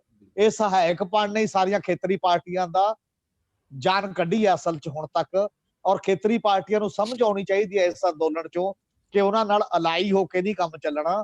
ਤੁਹਾਨੂੰ ਇੰਡੀਪੈਂਡੈਂਟ ਆਪਣਾ ਥਾਟ ਆਪਣੇ ਸੂਬਿਆਂ ਦੀ ਲੋੜਾਂ ਦੇ ਮੁਤਾਬਕ ਰੱਖਣਾ ਪਊਗਾ। ਤੇ ਇਹਦੇ ਨਾਲ ਦੀ ਨਾਲ ਤੁਸੀਂ ਵੀ ਬੜਾ ਵੱਡਾ ਕਨਫੈਡਰਲ ਫਰੰਟ ਬਣਾ ਸਕਦੇ ਹੋ, ਤੁਸੀਂ ਉਹਨਾਂ ਨੂੰ ਚੈਲੰਜ ਕਰ ਸਕਦੇ ਹੋ ਉਹਨਾਂ ਸਾਰੀਆਂ ਮੁੱਦਿਆਂ ਦੇ ਉੱਤੇ, ਔਰ ਇੱਕ ਨਵਾਂ ਅਲਟਰਨੇਟਿਵ ਮਾਡਲ ਤੁਸੀਂ ਦੇ ਸਕਦੇ ਹੋ। ਐਸੀ ਕੋਈ ਗੱਲ ਨਹੀਂ ਹੈ, ਪਰ ਪਬਲਿਕ ਦਾ ਪ੍ਰੈਸ਼ਰ ਚਾਹੀਦਾ ਉਹਨਾਂ ਤੇ ਵੀ। ਜੇ ਸੇਮ ਮਾਡਲ ਉਹ ਲਾਗੂ ਕਰਨਾ ਚਾਹਣਗੇ ਉਹਨਾਂ ਤੇ ਵੀ, ਜਿਵੇਂ ਪਹਿਲਾਂ ਪਬਲਿਕ ਦਾ ਪ੍ਰੈਸ਼ਰ ਓਡਾ ਨਹੀਂ ਸੀ, ਉਹ ਕੇਵਲ ਦੋਸਤੀ ਪਾਉਣ ਵੱਲ ਚਲੀਆਂ ਗਈਆਂ। ਉਹਦਾ ਸਵਾਲ ਹੈ ਭਾਰਤ ਵਰਗੇ ਦੇਸ਼ ਦੇ ਵਿੱਚ ਪ੍ਰੈਜ਼ੀਡੈਂਸ਼ੀਅਲ ਫਾਰਮ ਆਫ ਗਵਰਨਮੈਂਟ ਚੱਲ ਹੀ ਨਹੀਂ ਸਕਦੀ ਐਡੇ ਡਿਵਰਸ ਕੰਟਰੀ ਦੇ ਵਿੱਚ। ਵੀ ਤਾਂ ਖੁਦਕੁਸ਼ੀ ਵਰਗਾ ਮਾਹੌਲ ਹੋਏਗਾ। ਇੱਥੇ ਪਾਰਲੀਮੈਂਟਰੀ ਡੈਮੋਕ੍ਰੇਸੀ ਨੂੰ ਵੀ ਜ਼ਿਆਦਾ ਵਿਕੇਂਦਰਿਤ ਕਰਨ ਦੀ ਲੋੜ ਹੈ, ਜ਼ਿਆਦਾ ਫੈਡਰਲ ਬਣਾਉਣ ਦੀ ਲੋੜ ਹੈ, ਨਾ ਕਿ ਪ੍ਰੈਜ਼ੀਡੈਂਸ਼ੀਅਲ ਫਾਰਮ ਆਫ ਗਵਰਨਮੈਂਟ। ਜੀ ਜੀ ਜੀ ਜੀ ਡਾਕਟਰ ਗਿਆਨ ਸਿੰਘ ਜੀ, ਤੁਸੀਂ ਕੁਝ ਹੋਰ ਇਹਦੇ ਵਿੱਚ ਐਡ ਕਰਨਾ ਚਾਹੁੰਦੇ ਹੋ? ਇਹ ਦੇਖੋ, ਜਿਹੜੀ ਪਹਿਲੀ ਗੱਲ ਸਾਕ ਮੁਹੰਮਦ ਉਹਨਾਂ ਨੇ ਕਹੀ ਸੀ ਇਹ ਗਲੋਬਲਾਈਜੇਸ਼ਨ ਵਾਲੀ, ਗਲੋਬਲ ਵਿਲੇਜ ਦਾ ਕਨਸੈਪਟ ਬਹੁਤ ਪ੍ਰਚਾਰਿਆ ਗਿਆ, ਪਰ ਇਹਦੇ ਪਿੱਛੇ ਜੇ ਅਰਥ ਵਿਗਿਆਨ ਦਾ ਇਤਿਹਾਸ ਅਸੀਂ ਪੜ੍ਹਿਆ ਹੋਵੇ ਤਾਂ ਸਾਨੂੰ ਪਤਾ ਲੱਗਦਾ ਹੈ ਕਿ classical school of economic thought ਸਾਰੀਆਂ ਆਰਥਿਕ ਸਮੱਸਿਆਵਾਂ ਦਾ ਹੱਲ ਮੰਡੀ ਨੂੰ ਦੱਸਦੀ ਸੀ, ਤੇ ਉਹਨਾਂ ਮੁਤਾਬਕ ਇਹ ਜਿਹੜੀ ਪੂਰਤੀ ਆ ਆਪਦੀ ਮੰਗ ਆਪ ਪੈਦਾ ਕਰ ਲੈਂਦੀ ਹੈ। ਨਾ ਉਹਦੇ ਨਾਲ ਵੱਡੇ ਪੱਧਰ ਤੇ ਬੇਰੁਜ਼ਗਾਰੀ ਹੁੰਦੀ ਹੈ, ਨਾ ਵੱਡੇ ਪੱਧਰ ਤੇ ਕੋਈ ਜਿਹੜਾ ਹੈਗਾ ਚੀਜ਼ਾਂ ਪਈਆਂ ਰਹਿੰਦੀਆਂ ਨੇ।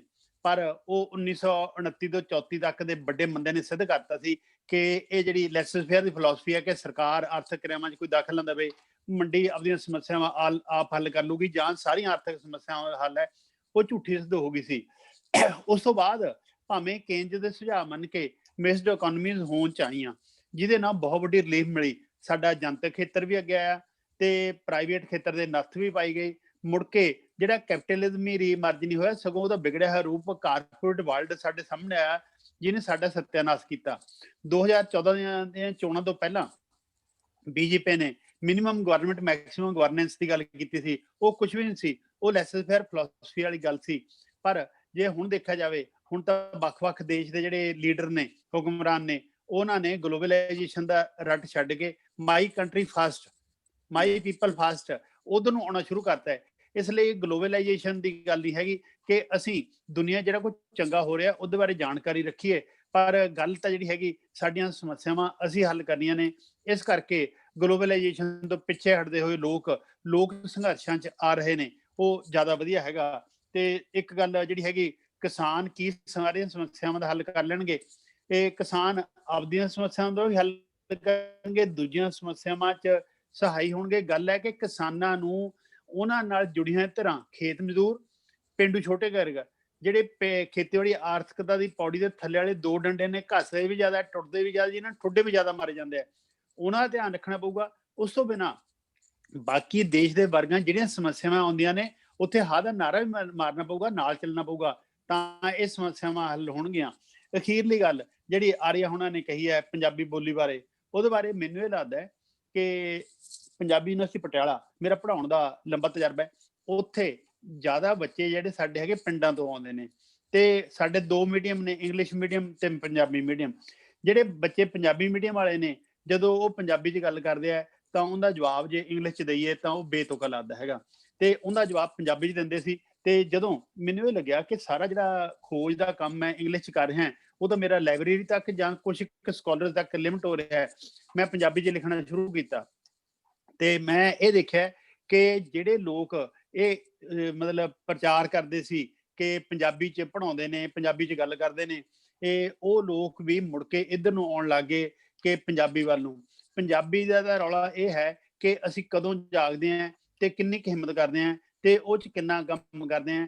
ਪੰਜਾਬੀ ਧਰਤੀ ਮਾਂ ਦੀ ਬੋਲੀ ਹੈ, ਜਿਹੜੀ ਧਰਤੀ ਤੇ ਅਸੀਂ ਰਹਾਂਗੇ ਉਹ ਬੋਲੀ ਬੋਲਾਂਗੇ, ਪਰ ਉਹਦੇ ਲਈ ਸਾਨੂੰ ਹੰਭਲੇ ਲੰਬੇ ਮਾਰਨੇ ਪੈਣਗੇ ਤੇ ਜਿਹੜੇ ਸਾਡੇ ਅਖੌਤੀ ਵਿਦਵਾਨ ਨੇ ਉਹਨਾਂ ਤੋਂ ਖਹਿੜਾ ਛਡਾਉਣਾ ਪਊਗਾ, ਕਿਉਂਕਿ ਉਹਨਾਂ ਤਾਂ ਗੱਲੇ ਉੱਪਰਲਿਆਂ ਦੀ ਕਰਨੀ ਹੁੰਦੀ ਹੈ। ਉਹਨਾਂ ਨੇ ਨਿੱਕੀਆਂ ਨਿੱਕੀਆਂ ਵਿਅਰਥ ਜਿਹੜੀਆਂ ਹੈਗੀਆਂ ਰਿਆਇਤਾਂ ਲੈਣ ਲਈ ਆਪਣੇ ਆਪ ਨੂੰ ਵੇਚਣਾ ਹੁੰਦਾ ਹੈ। ਇੱਕ ਪੱਤਰਕਾਰ ਨੇ ਸ਼ਾਮ ਸਿੰਘ ਹੋਣੀ, ਇੱਕ ਵਾਰੀ ਉਹਨਾਂ ਨੇ ਅੰਗ ਸੰਗ ਦੇ ਜਿਹੜਾ ਉਹਦਾ ਹੈਗਾ ਉਹਦੇ ਵਿੱਚ ਲਿਖਿਆ, ਨਵੇਂ ਜਮਾਨੇ ਛਪਿਆ, ਮੈਨੂੰ ਬਹੁਤ ਵਧੀਆ ਲੱਗਿਆ। ਜਿਹੜੇ ਅਰਥ ਵਿਗਿਆਨੀ ਇਹ ਲੋਕਾਂ ਦੇ ਨਹੀਂ, ਲੋਕਾਂ ਦੇ ਵਿਰੁੱਧ ਨੇ, ਸਰਕਾਰੀ ਦਰਬਾਰੀ ਜਗਾੜੀ ਬਣਦੇ ਆ, ਉਹਨਾਂ ਨੇ ਅਰਥ ਵਿਗਿਆਨੀ ਦੇ ਅੱਗੇ ਵਾਹਵੇ ਨੂੰ ਸਿਆਰੀ ਲਾਤੀ, ਵਿਅਰਥ ਵਿਗਿਆਨੀ। ਜੇ ਅਸੀਂ ਪੰਜਾਬੀ ਨੂੰ ਛੱਡਾਂਗੇ ਅਸੀਂ ਵਿਅਰਥ ਇਨਸਾਨ ਹੋ ਜਾਾਂਗੇ, ਵਿਅਰਥ ਇਨਸਾਨ ਹੋ ਜਾਾਂਗੇ।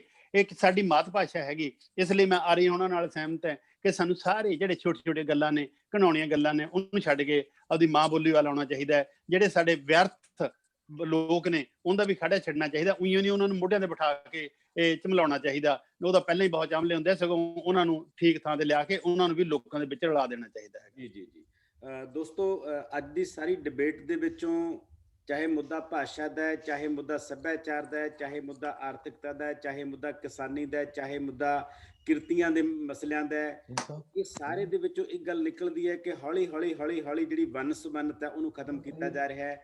ਜਿਹੜਾ ਖੇਤਰੀ ਚੀਜ਼ਾਂ ਨੇ, ਖੇਤਰੀ ਪਹਿਚਾਣ ਹੈ ਸਾਡੀ, ਉਹਨੂੰ ਖਤਮ ਕੀਤਾ ਜਾ ਰਿਹਾ ਹੈ ਤੇ ਇਹਨੂੰ ਬਚਾਉਣ ਲਈ ਵੱਡੀ ਲੜਾਈ ਲੜਨੀ ਪੈਣੀ ਹੈ। ਤੇ ਇਹ ਲੜਾਈ ਇਕੱਲੇ ਕਿਸਾਨ ਨੇ ਨਹੀਂ ਲੜਨੀ ਹੈਗੀ। ਕਿਸਾਨ ਸੰਘਰਸ਼ ਰਾਹੀਂ ਇੱਕ ਸੰਕੇਤ ਜਾ ਰਿਹਾ ਸਾਡੇ 'ਚ ਕਿ ਲੜਾਈ ਸਾਰਿਆਂ ਨੂੰ ਇਕੱਠੇ ਹੋ ਕੇ ਲੜਨੀ ਪੈਣੀ ਹੈ ਤੇ ਲੋਕਾਂ ਦਾ ਸੰਘਰਸ਼, ਆਵਾਮ ਦਾ ਸੰਘਰਸ਼ ਹੀ ਲੋਕਾਂ ਦੀ ਰਾਖੀ ਕਰ ਸਕਦਾ ਹੈ। ਕਿਸਾਨ ਸੰਘਰਸ਼ ਦੇ ਬਹਾਨੇ ਆਪਾਂ ਇੰਨੀਆਂ ਗੱਲਾਂ ਕੀਤੀਆਂ ਨੇ ਤੇ ਇਹ ਡਿਬੇਟ ਨੂੰ ਆਪਾਂ ਅੱਗੇ ਕੰਟੀਨਿਊ ਰੱਖਾਂਗੇ ਕਿਸੇ ਹੋਰ ਪ੍ਰਸੰਗ ਦੇ ਵਿੱਚ। ਅਗਲੇ ਐਤਵਾਰ ਫਿਰ ਆਪਾਂ ਜੁੜਾਂਗੇ। ਮੇਰੀ ਬੇਨਤੀ ਹੈ ਸਾਰੇ ਦੋਸਤਾਂ ਨੂੰ ਕਿ ਇਸ ਪ੍ਰੋਗਰਾਮ ਦੇ ਨਾਲ ਲਗਾਤਾਰ ਜੁੜੋ। ਹਰ ਐਤਵਾਰ ਇਸੇ ਸਮੇਂ ਤੇ ਕਿਸੇ ਇੱਕ ਪੱਖ ਦੇ ਟੌਪਿਕ ਤੇ ਆਪਾਂ ਗੱਲਬਾਤ ਕਰ ਰਹੇ ਹਾਂ ਤੇ ਅਗਲੇ ਐਤਵਾਰ ਫਿਰ ਇੱਥੇ ਮਿਲਾਂਗੇ। ਫੇਸਬੁੱਕ ਤੇ ਇਹ ਪ੍ਰੋਗਰਾਮ ਲਾਈਵ ਹੋ ਰਿਹਾ ਹੈ ਤੇ ਨਾਲ ਨਾਲ YouTube ਦਾ ਲਿੰਕ ਵੀ ਆਉਣ ਵਾਲੇ ਦਿਨਾਂ 'ਚ ਤੁਹਾਨੂੰ ਇਸ ਪ੍ਰੋਗਰਾਮ ਦਾ ਭੇਜ ਦਿੱਤਾ ਜਾਊਗਾ। ਸੋ ਤੁਸੀਂ ਸਾਰੇ ਜੁੜੇ ਹੋ, ਤੁਹਾਡਾ ਧੰਨਵਾਦ। ਸਾਡੇ ਦੋਨੇ ਵਿਦਵਾਨ ਚਿੰਤਕ ਸਾਡੇ ਨਾਲ ਲਗਭਗ ਸਵਾ ਘੰਟਾ ਦੇ ਕਰੀਬ ਇਹਨਾਂ ਨੇ ਬਹੁਤ ਖੂਬਸੂਰਤ ਤੇ ਗੰਭੀਰ ਗੱਲਾਂ ਕੀਤੀਆਂ ਨੇ ਪੰਜਾਬ ਦੇ ਸੰਘਰਸ਼ ਦੇ ਪ੍ਰਸੰਗ ਦੇ ਵਿੱਚ, ਪੰਜਾਬ ਦੀ ਹੋਣੀ ਦੇ ਪ੍ਰਸੰਗ ਦੇ ਵਿੱਚ। ਸੋ ਹਮੀਰ ਸਿੰਘ ਜੀ ਤੁਹਾਡਾ ਬਹੁਤ ਬਹੁਤ ਧੰਨਵਾਦ। ਗਿਆਨ ਸਿੰਘ ਜੀ ਤੁਹਾਡਾ ਬਹੁਤ ਬਹੁਤ ਧੰਨਵਾਦ। ਸਾਰੇ ਦੋਸਤਾਂ ਦਾ ਬਹੁਤ ਧੰਨਵਾਦ ਤੇ ਮਿਲਦੇ ਹਾਂ ਆਪਾਂ ਅਗਲੇ ਐਤਵਾਰ ਫਿਰ ਇੱਕ ਨਵੇਂ ਟੌਪਿਕ ਦੇ ਰੂਪ ਦੇ ਵਿੱਚ। ਤੁਹਾਡਾ ਸਾਰਿਆਂ ਦਾ ਇੱਕ ਵਾਰੀ ਫੇਰ ਧੰਨਵਾਦ ਜੀ।